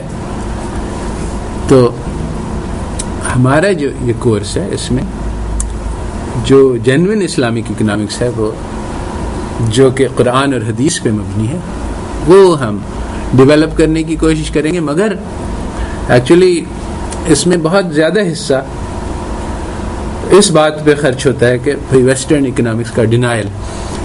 دو حصے ہیں اسلامک اکنامکس کے, ایک ہے لا الہ اور دوسرا ہے الا اللہ. لا الہ میں انکار ہے مغرب کے خداؤں سے, اور اس پہ بہت زیادہ زور ہے یہاں پہ ابھی کیونکہ وہ اتنے رائج الوقت ہیں. سب سے پہلے یعنی صورتحال یہ ہے کہ مسلمان جو ہے وہ سجدے میں گرے ہوئے ہیں مغرب کے بت کے سامنے. پہلے اس کو توڑنا پڑے گا, پھر ان کو اٹھانا پڑے گا, پھر ہم ان کو لائیں گے اسلام کی طرف. تو actually this is not the right balance. یعنی جو اسلامک اکنامکس ہے جو صحیح کورس ہے وہ آپ قرآن اور حدیث سے شروع کریں گے, اور اس کے کوئی مطلب ہی نہیں. یعنی اگر کوئی کہے کہ 2+2=5 اور ہم یعنی ایک لیکچر لگاتے ہیں کہ بھائی کیوں 5 نہیں ہوتا ہے, فالتو بات ہے, اس کو چھوڑو, 2+2=4 سے شروع کرو. We don't need to argue کہ یہ سسٹم ہے اور یہ غلط کیوں ہے. غلط ہے اس کو چھوڑو, صحیح سسٹم لاؤ. اصل سے تو یہی ہے. مگر اس وقت زمانے کی ضرورت یہ ہے کہ ہم اس کے 2+2=5 کا آرگیومنٹ اینالائز کریں کہ وہ یہ کیوں کہہ رہے ہیں اور اس میں کیا غلطی ہے اور ہم اس کو کیسے غلط ثابت کر سکتے ہیں. یہ سب یعنی اس جنریشن کی ضرورت ہے. اگر یہ بات جس کی امید ہے کہ اللہ تعالیٰ نے پھر سے اسلام کو غلبہ دیا تو پھر اس کی ضرورت نہیں رہے گی. پھر جس طرح سے یہ پہلے بھی ہو چکا ہے ایک زمانے میں کہ ایک زمانہ ایسا آیا کہ مسلمان لوگوں نے ہارون رشید کے زمانے میں, اس سے پہلے گریک فلسفہ جو ہے اس کو ترجمہ کیا. جب گریک فلسفہ نے ہر طرح کی بہت پیچیدہ بحث کر رکھی تھی اور بہت ہی ان کا, ہمارے عرب صحرا سے آئے تھے, بہت سادہ لوگ تھے, اور قرآن اور حدیث بھی بہت سادہ چیزیں ہیں. اس میں کوئی نہیں ڈیلیبریٹلی, یعنی اس میں کوئی چیز کو بہت زیادہ پیچیدہ کر کے نہیں بلکہ عام فہم بنایا گیا ہے دین کو, کہ ہر آدمی کے لیے ہے دین. وہ کہ اس میں بہت گہرائی ہے مگر وہ گہرائی سامنے نظر نہیں آتی. تو جب گریک فلسفہ آیا تو مسلمان بہت اس سے مرعوب ہوئے اور ایک موومنٹ چلا جس کو کہتے ہیں معتزلہ. انہوں نے یہ کہا کہ یہ جو اتنا مرعوب ہے کہ یہ بھی ہمارے یعنی جو عقل سے چیز ثابت ہے اس کا بھی وہی سٹیٹس ہونا چاہیے جو دین کا ہے. اب جس چیز کو وہ کہہ رہے تھے عقل سے ثابت وہ گریک فلسفہ تھا, اور اس کی بڑی پذیرائی ہوئی, اور ہارون رشید نے اس کو اپنا اسٹیٹ مذہب بھی بنا لیا اور اس کو انفورس بھی کیا, اور علماء کو کہا کہ بھائی اس موقف کو اختیار کرو. تو تھوڑے سے علماء تھے جنہوں نے اس کو ریزسٹ کیا, کہا کہ نہیں وہی جو ہے وہ عقل سے آگے ہے, اور وہی کا مقام جو ہے وہ اس تک عقل نہیں پہنچ سکتی تھی. انہوں نے ریزسٹ کیا, ان پہ ظلم کیا گیا, آخر میں جو ہے وہ علماء غالب آ گئے. اور بیسیکلی اس لیے کہ اللہ تعالی نے اپنے دین کی حفاظت کا وعدہ کیا, ورنہ سچویشن ایسی تھی کہ غلبہ تو معتزلہ ہی کا ہونا چاہیے تھا. پالیٹکس اور پاور اور سب چیز ان کے ہاتھ میں تھی, مگر اللہ تعالی نے اپنے دین کی محافظت فرمائی اور اس کو بچا لیا. اگر معتزلہ غالب آ جاتے تو گریک فلسفہ جو ہے وہ ہمارے دین کا حصہ بن جاتا. پھر ہم یہ کہتے کہ سورج جو ہے وہ زمین کے گرد چکر کاٹتا ہے, اور اگر کوئی کہتا ہے کہ ایسا نہیں ہے تو وہ کافر ہے. یہی ہوا کرسچینٹی میں. کرسچینٹی والوں نے گریک فلسفہ کو اپنے ساتھ شامل کر لیا بغیر کسی اسٹرگل کے. وہاں کوئی اسٹرگل نہیں. انہوں نے کرسچینٹی میں بہت ساری گریک ٹیچنگز شامل کر لی. تو جب پھر سائنس وہاں نکلا اور اس نے ان سب چیزوں سے انکار کیا تو یہ بیٹل بن گئی سائنس اور ریلیجن کی, اور پھر وہ ریلیجن اس کو ہار گیا. تو جب وہ ہار گیا تو پھر وہ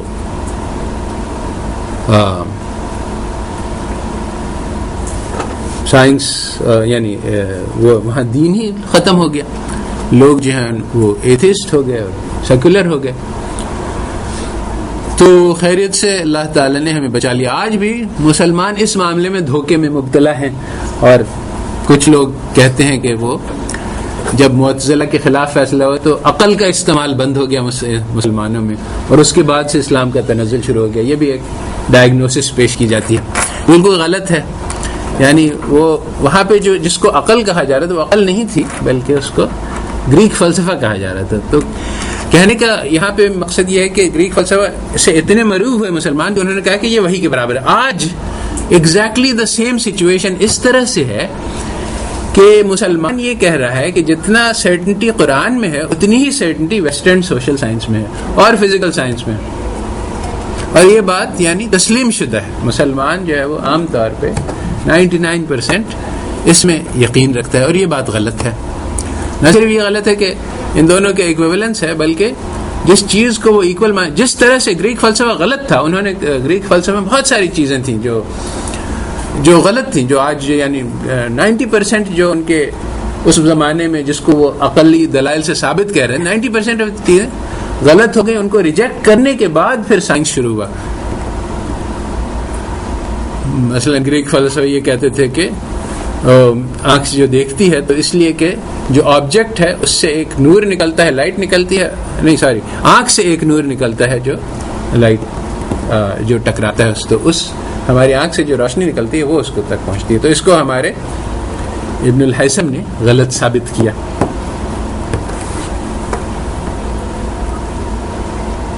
تو بہت سارے ان کے مسائل تھے جو 90% جو ہے وہ غلط تھا, وہ عقل سے ثابت تھا. بالکل اسی طرح سے آج جو عقل سے ثابت ہے, جو سیمولسن ہے, جو ہارورڈ میں پڑھایا جا رہا ہے, وہ بالکل 100% لائز ہے. یعنی یہ بات حیرت انگیز ہے. میں یہ کہہ رہا ہوں کہ جو پی ایچ ڈی کر رہا ہے ہارورڈ میں اکنامکس میں, اس کو جو پڑھایا گیا سب جھوٹ ہے. اب یہ میرا دعویٰ بہت بڑا دعویٰ ہے, اور لوگ اس کو ماننے کو تیار نہیں ہیں کیونکہ اتنے مرعوب ہیں اہل مغرب سے کہ بس جو وہ کہتے ہیں وہ صحیح ہی ہوگا, اس کی انالیسس کی ضرورت نہیں. میں دلیل پیش کروں تو وہ کوئی سننے کو تیار نہیں, کیونکہ پہلے سے یہ بات طے شدہ ہے کہ وہ جو کہتے ہیں وہ صحیح ہوگا, کیونکہ یہ اہل مغرب کا قول ہے. آخر بات بھی ہے, یعنی اس میں اتنا بھی یعنی بودھی بات نہیں. دیکھو بھائی, یہ لوگ ہیں جنہوں نے کمپیوٹر بنایا ہے, جنہوں نے چاند تک پہنچ گئے ہیں, جنہوں نے ایٹم کو سپلٹ کر دیا, جنہوں نے بایو کیمسٹری بنائی, جنہوں نے اتنی ساری دوائیں بنائی. آپ یعنی اتنا سارے ان کے ساری چیزوں سے آپ فائدہ اٹھا رہے ہیں. ابھی آپ لیکچر دے رہے ہیں آپ کے پاس, اور اوپر سے آپ کہہ رہے ہیں کہ وہ غلط کہتے ہیں. شکل دیکھیے آئینے میں.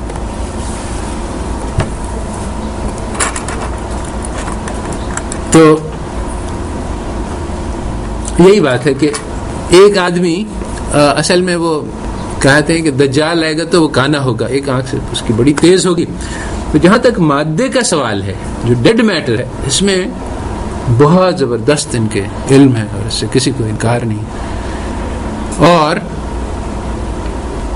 جو ہمارا ابو جہل تھا اس کا نام اس کے ہماروں میں ابو الحکم تھا, فادر آف وزڈم. تو یہ بات کہ دنیاوی معاملات میں بہت زیادہ عقل رکھنا اور دین میں بالکل اندھا ہونا, یہ بہت کامن چیز ہے آج بھی. کہ یہ لوگ یعنی جہاں تک ڈیڈ میٹر کا تعلق ہے اس میں بہت زیادہ حکمت اور بصیرت رکھتے ہیں, اور انسان کے بارے میں بالکل ہی کورے ہیں. تو اب جو اکنامکس ہے یہ انسانی علم ہے, انسان کو اپنے مال کے ساتھ کیا کرنا چاہیے. تو اس میں جو اسلامی تعلیمات ہیں کہ حرام کیا ہے, حلال کیا ہے, جائز کیا ہے, ناجائز, یہ بہت قیمتی ہیں. اگر کوئی آدمی اس پہ عمل کرے گا تو اس کے بہت فائدے ہوں گے دنیاوی اور آخروی. مگر انہوں نے جو اکنامکس کے نام سے علم وضع کیا ہے وہ بالکل ہی زیرو ہے. اور اس کا اب میں کہتا ہوں تو لوگ میری بات سننے کو تیار بھی رہتے ہیں، کیونکہ بڑے بڑے نوبل پرائز ونر سب نے کہا کہ بھئی یہ گلوبل فائنینشیل کرائسس جو ہوئی 2007-2008 میں، اس میں ہماری ساری اکنامک تھیوری دھری کی دھری رہ گئی. کسی بھی میجر اکانومسٹ نے، مائنر اکانومسٹ نے پریڈکٹ نہیں کیا کہ یہ ہونے والا ہے. اتنا بڑا زلزلہ آ گیا، ہمیں پتہ ہی نہیں چلا ہماری تھیوریز کس کام کی. تو اب یہ بات ایک طرح سے کھلے آنکھ سے ہر آدمی دیکھ سکتا ہے کہ ان کی اکنامک تھیوری جو ہے وہ اتنی جاندار قسم کی نہیں ہے کہ نہ اس کو روک سکی، نہ ایکسپوسٹ بھی اس کو ایکسپلین کرنا ان کے بس کی بات نہیں. کیونکہ تھیوریز جو ہے نا وہ ریشنل بیہیویئر کی، کہ ہر آدمی کو پہلے ہی سے پتہ ہے کہ کیا ہونے والا ہے، یا آن دی ایوریج اینٹیسپیٹ کر لیتا ہے. اگر ایسی چیز ہو جائے جس کا کسی کو اندازہ نہیں تھا تو وہ ریشنل بیہیویئر تھیوریز میں فٹ نہیں کرتا ہے. اس لیے ابھی بھی وہ گلوبل کرائسس کیسے ہوئی، کیوں ہوئی، اس کے بارے میں بحث چل رہی ہے. تو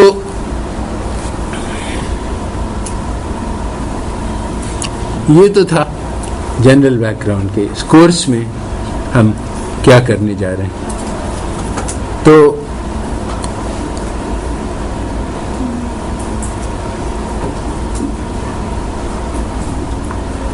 اب اسپیسیفکلی ہمارا پہلا لیکچر اس موضوع سے متعلق ہے کہ اسلام کی اپنی ایک شناخت ہے، اپنا ایک میتھڈالوجی ہے ٹیچنگ اور لرننگ کی، جو بہت زیادہ بہتر ہے اس چیز سے جو ویسٹ کے پاس ہے.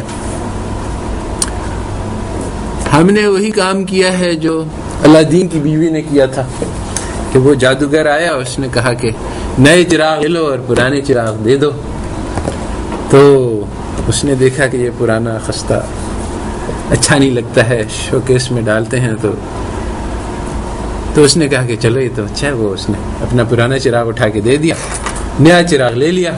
نیا چراغ چمکدار تھا اور شاندار تھا اور ڈرائنگ روم میں سجانے کے لائق تھا، مگر اس کے اندر کوئی جن نہیں تھا. تو ہم نے جو اپنا اس تعلیم کا سسٹم تھا وہ تو دے دیا، ماڈرن سسٹم لے لیا. ماڈرن سسٹم بہت ہی نکما اور بیکار ہے، اور اس میں وہ خوبیاں نہیں ہیں جو ہمارے سسٹم میں ہیں.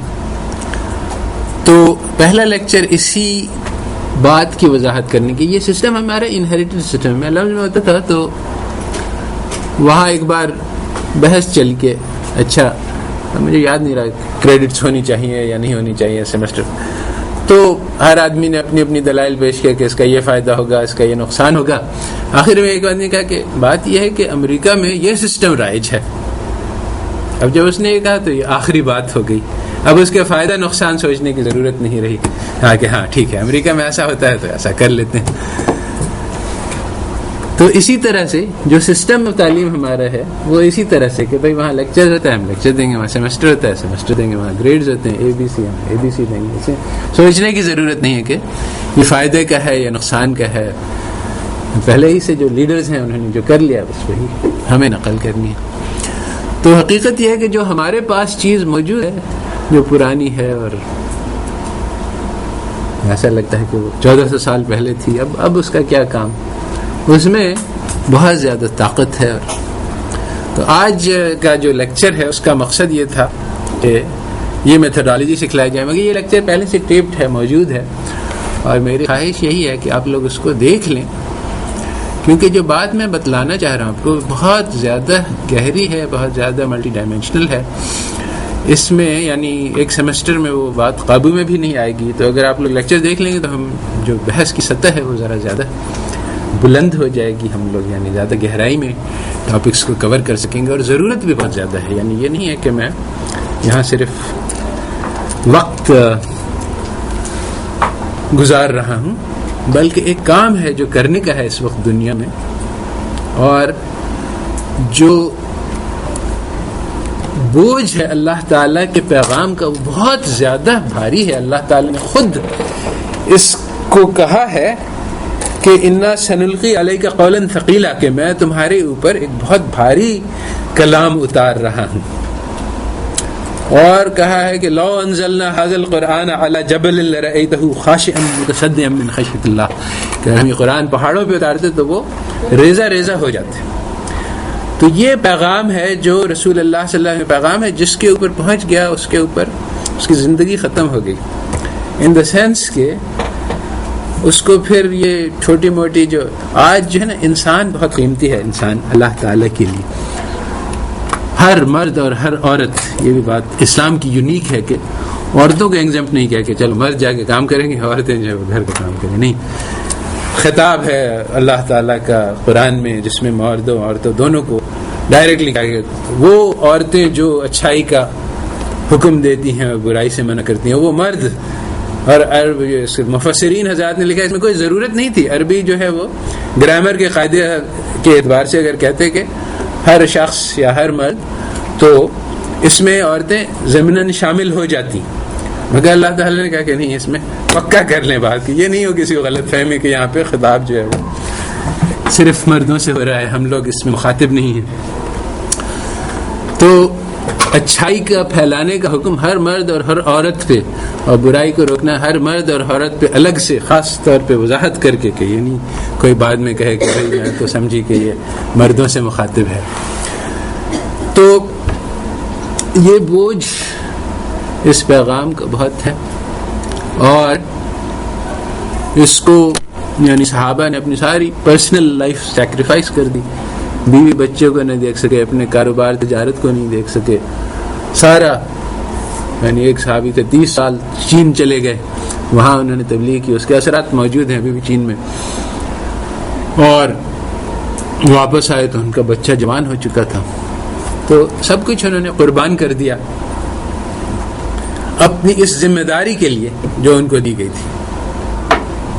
تو آج بھی دین اسی حال میں ہے کہ مسلمانوں میں بھلا دیا گیا ہے، جیسا کہ حدیث میں آیا تھا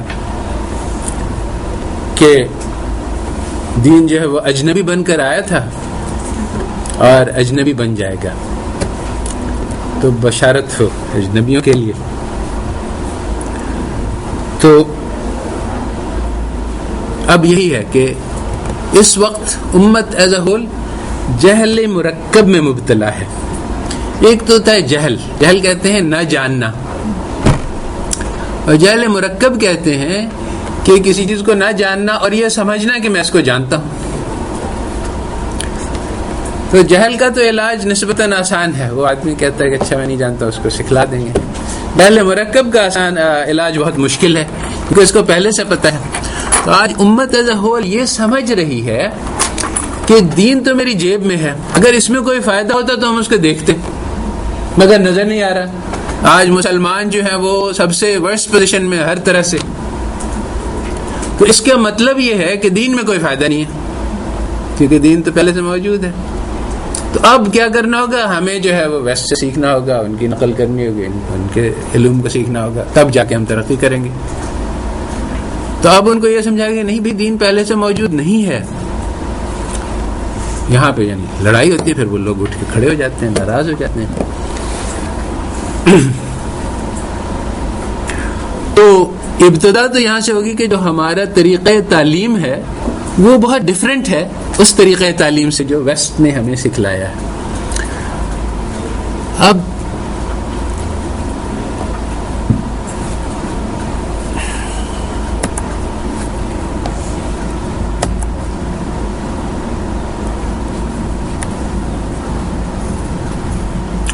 ہمارے طریقہ تعلیم میں بہت سارے ایلیمنٹس ہیں جو ویسٹ کا کوئی کانسیپٹ ہی نہیں، یعنی واقعی یعنی بعیدوں ستاروں سے بھی بعید ہے، اور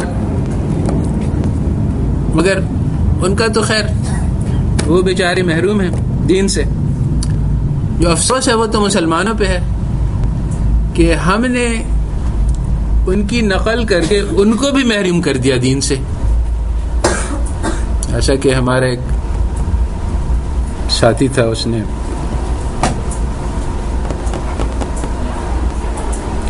کسی کو دعوت دی اسلام کی، تو اس نے کہا کہ اگر مسلمانوں کے پاس کچھ ہوتا تو وہ ہماری ایمبیسیوں کے آگے لائن لگا کے کیوں کھڑے ہوتے۔ تو ہم نے ان کے طالب بن کر ان کو یہ سمجھایا کہ ہمارے پاس کوئی قیمتی چیز ہے نہیں، ورنہ ہوتی تو وہ ہمارے پاس آتے۔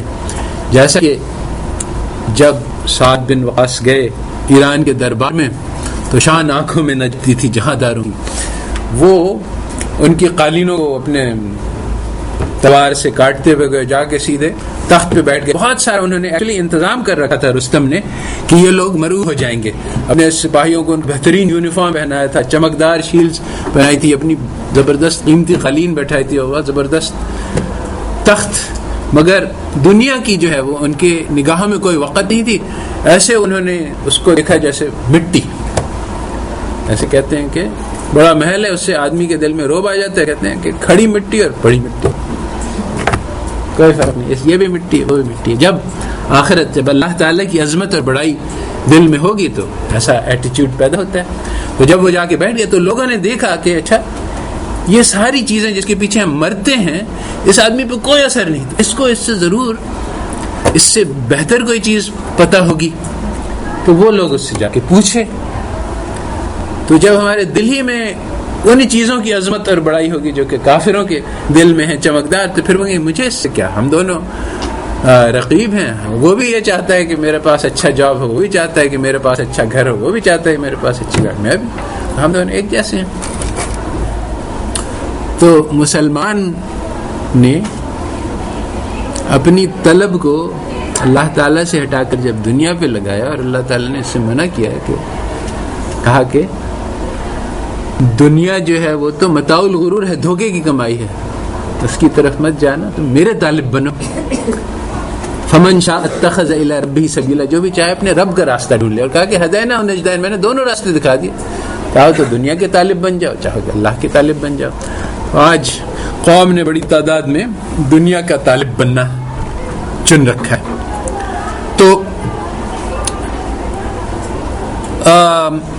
ایک تو علم کی ہمارے یہاں سمجھنے کی ضرورت ہے کہ اس کے دو ڈائمنشنز ہیں، رات اور دن کا، جس کا اللہ تعالی نے تذکرہ کیا ہے کہ سورہ مزمل میں کہ دن میں تم بہت مشغول رہتے ہو. رسول اللہ صلی اللہ علیہ وسلم، کس سے کہا جا رہا ہے؟ رسول اللہ صلی اللہ علیہ وسلم سے کہا جا رہا ہے. کس چیز میں مشغول رہتے ہیں؟ دین کی مدد میں مشغول رہتے ہیں. ایسی چیز نہیں ہے کہ وہ نوکری کر رہے ہیں یا. تو اس لیے راتوں میں اللہ تعالی کی عبادت کرو. تو ہماری علم جو ہے وہ ہمیشہ دو فرنٹس پہ، ایک تو ہم دن میں محنت کریں گے اپنے سبق کی اپنے، اور رات میں اپنے رب پہ محنت کریں گے کہ یا اللہ تعالیٰ سارا علم کے مالک آپ ہیں اور جو جس کو چاہیں جتنا عطا فرما دیں. یہ ویسٹرن ایجوکیشن میں ڈیلیبریٹلی غرور سکھلایا جاتا ہے کہ میں عالم ہوں. جو سیکھتا ہے، یعنی میں وہاں ٹریننگ پا چکا ہوں کہ اسٹوڈنٹ کو سکھلایا جائے کہ تم کوشچن کرو. اب یعنی جو ٹیچر کہہ رہا ہے اس کو کہو کہ یہ غلط ہے، اور جو اسٹوڈنٹ جو یعنی تھوڑا کھڑا ہو جائے اور تھوڑا آرگیو کرے اس کو آفرین کہا جاتا ہے. اس کو کہا جاتا ہے کہ یہی ہے طریقہ لڑنے کا کہ تم یعنی اپنے اندر پرائڈ پیدا کرو. تو ایکچولی یہ بھی ضروری ہے، یعنی مگر وہ ایک ایٹیچیوڈ کی بات ہے اصل میں، کہ ایک سیکر ہے، ایک ہیوملٹی ہے اور ایک مغرور ہے. تو ہم عاجزی کے ساتھ علم کی طلب کرتے ہیں اور محنت کرتے ہیں، مگر اپنی محنت کو کافی نہیں سمجھتے ہیں کہ اس سے مجھے علم حاصل ہو جائے گا، بلکہ پوری محنت کرنے کے بعد کہتے ہیں کہ اللہ تعالیٰ میری محنت سے تو کچھ بھی نہیں ہوتا، آپ مجھے علم عطا فرمائے، رب زدنی علما. تو یہ دو فرنٹس ہیں جس پہ محنت کی جاتی ہے علم حاصل کرنے کے لیے.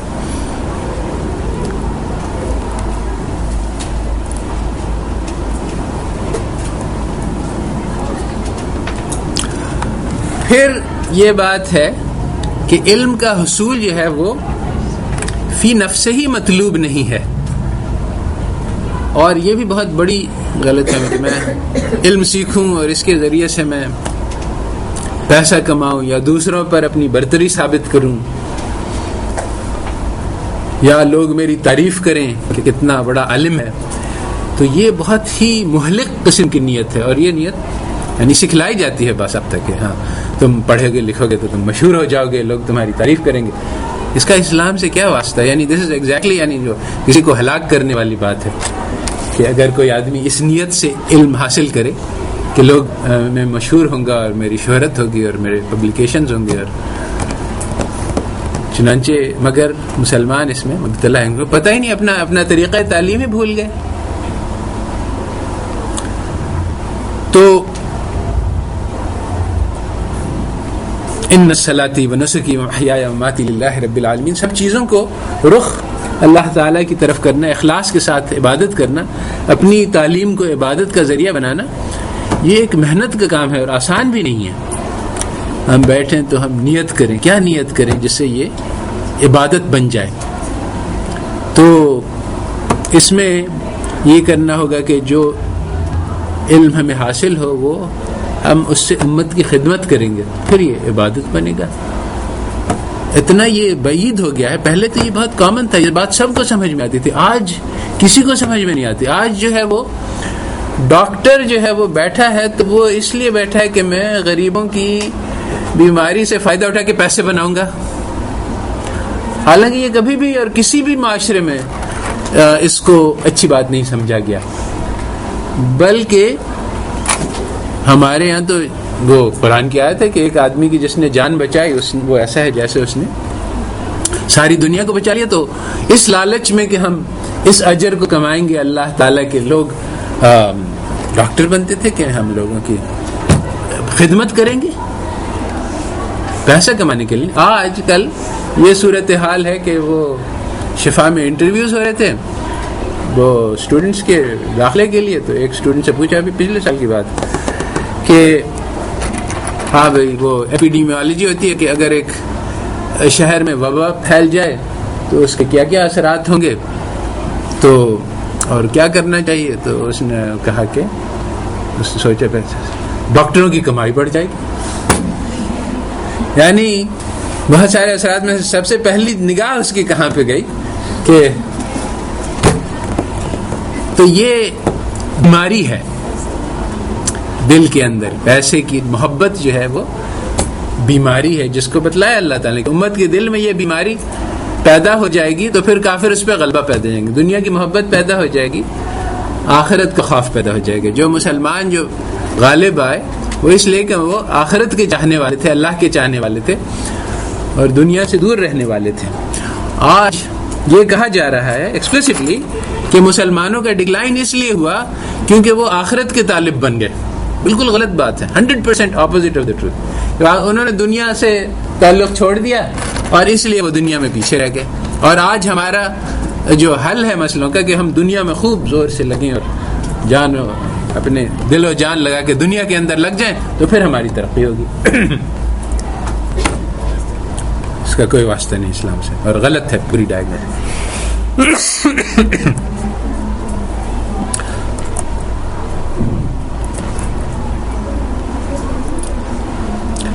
تو ہمیں عمل پیش کرنے ہیں. کل ہم سب اللہ تعالی کے دربار میں پیش ہوں گے اور ہمارے اعمال کو تولا جائے گا. تو عمل کیا چیز ہے آج مسلمان کو پتہ ہی نہیں. جو سب کو پتہ ہے میرے بینک اکاؤنٹ میں کتنے پیسے ہیں, مگر وہ چیز جو کہ کل تولی جائے گی وہ بتلائی گیا ہے قرآن میں, عمل کیسے بنتا ہے, وزنی کیسے ہوتا ہے, مگر پتہ ہی نہیں. آج ہم لوگ ہر چیز ہماری ایک عمل ہے. آج ہم ایک عمل کر رہے ہیں, ابھی ایک عمل کر رہے ہیں, میں پڑھانے کا عمل کر رہا ہوں, آپ لوگ پڑھنے کا عمل کر رہے ہیں. اب یہ عمل قیمتی کیسے بنے گا, یہ تولا جائے گا کہ نہیں تولا جائے گا. اگر ہم اس میں غلط نیت کر لیں تو یہ ہماری گناہوں میں شمار ہوگا, اگر اس میں صحیح نیت کریں گے تو یہ ہمارے اعمال میں شمار ہوگا. تو سب سے پہلی بات یہ کہ عمل کو سمجھنا ہے کہ اس بات کو جو ہم یہاں کر رہے ہیں تعلیم اور تعلم, یہ رسول اللہ صلی اللہ علیہ وسلم معلم بنا کر بھیجے گئے تھے. تو چنانچہ اس میں یعنی اسلام میں رہنمائی بہت ساری ہے, یعنی اتنی گہری ہے کہ کتابوں میں نہیں آ سکتی ہے. ابھی اس کو چھوڑ کے ہم اہل مغرب سے سیکھیں کہ کیسے پڑھایا جاتا ہے, لیکچر کیسے دیا جاتا ہے, اسٹوڈنٹ کیسے بنایا جاتا ہے. یہ یعنی بہت بڑا ظلم ہے, اپنے اوپر بھی اور ساری انسانیت پہ ظلم ہے. کیونکہ جب ہم یہ کرتے ہیں تو لوگ کہتے ہیں کہ اسلام کا میں اس میں کوئی رہنمائی نہیں ہے. دو مسلمانوں کا آپس میں کیس ہوا, ایک یہودی جج کے پاس پیش ہوئی ہے, میرے سامنے کیا نیو جرسی میں. تو اس جج نے جو یہودی تھا اس نے پوچھا کہ بھائی تم لوگ کا جو یہ جھگڑا ہے اس کے بارے میں قرآن میں تم لوگوں کو کوئی رہنمائی نہیں دی گئی ہے کہ کیسے اس کو ریزالو کرو. شرم سے ڈوب مرنے کا مقام تھا, کیونکہ تھا یعنی قرآن میں ان سارے ایشوز ہیں, مگر نہیں ان کو یہودی سے اپنا فیصلہ کروانا. تو عمل کیسے بنے گا یہ؟ تو سب سے پہلی بات یہ ہے کہ ایک غلط فہمی ہوتی ہے لوگوں کے, بہت بڑا عمل چاہیے, جیسے آدمی شہید ہو جائے یا ساری زندگی اپنی علم میں ڈیوٹ کر دے یا اپنے سارے پیسے خرچ کر دے. تو یہ جو حدیث ہے جو آپ لوگ سب کو معلوم ہوگی کہ پہلے 3 لوگ جو پیش ہوں گے وہ یہ اعمال کر کے آئیں گے, ان سب کو جہنم میں ڈال دیا جائے گا کیونکہ نیت صحیح نہیں تھی.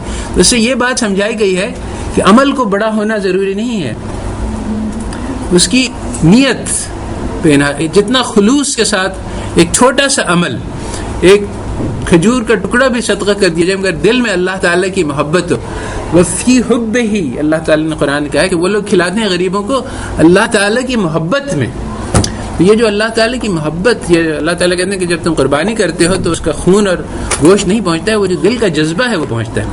یہ دل کا جذبہ ہے جس سے بڑے عمل بنتے ہیں. یہ نہیں ہوتا ہے کہ عمل کو بہت بڑا ہونا چاہیے کہ ہم ساری ملک میں ایک ریولوشن لے آئیں اور لاکھوں کی آرمی لیڈ کریں. نہیں, ایک آدمی اکیلا لگا ہوا ہے وہ اس کا عمل بہت بڑا ہے اگر اس کے دل میں خلوص ہے.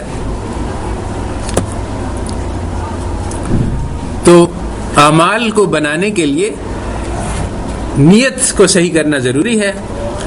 پھر اللہ تعالیٰ کا امر کہ اللہ تعالیٰ کے کسی حکم کو پورا کرنا ضروری ہے. اللہ کے حکم کے خلاف کریں گے تو آپ جیسی بھی نیت کر لیں. وہ ایک آدمی کہے کہ میں جو ہوں, سب لوگ 2 سجدہ کرتے ہیں نماز میں, میں بہت زیادہ اللہ تعالیٰ سے بات کروں گا, 3 سجدہ کروں گا. چونکہ وہ امر اللہ نہیں ہے اس لیے وہ خلوص اور جذبہ سب اپنی جگہ پہ, مگر وہ کام نہیں بنے گا, اس سے عمل نہیں بنے گا. سننا رسول اللہ صلی اللہ علیہ وسلم کی سنت لازمی ہے.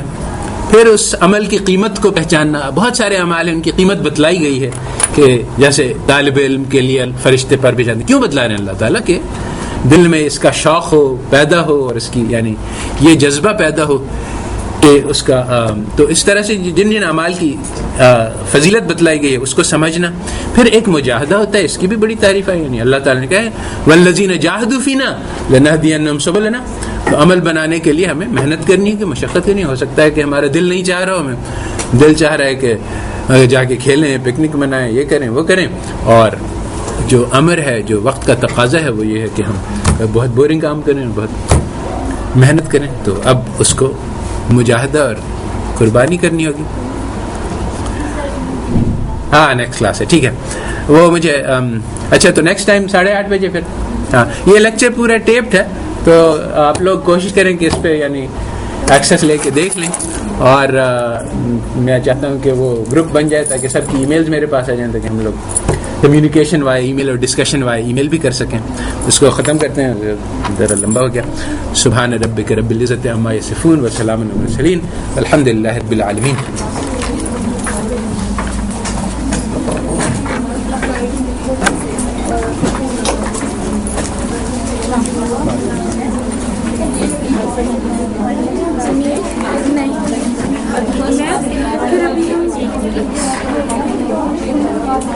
نہیں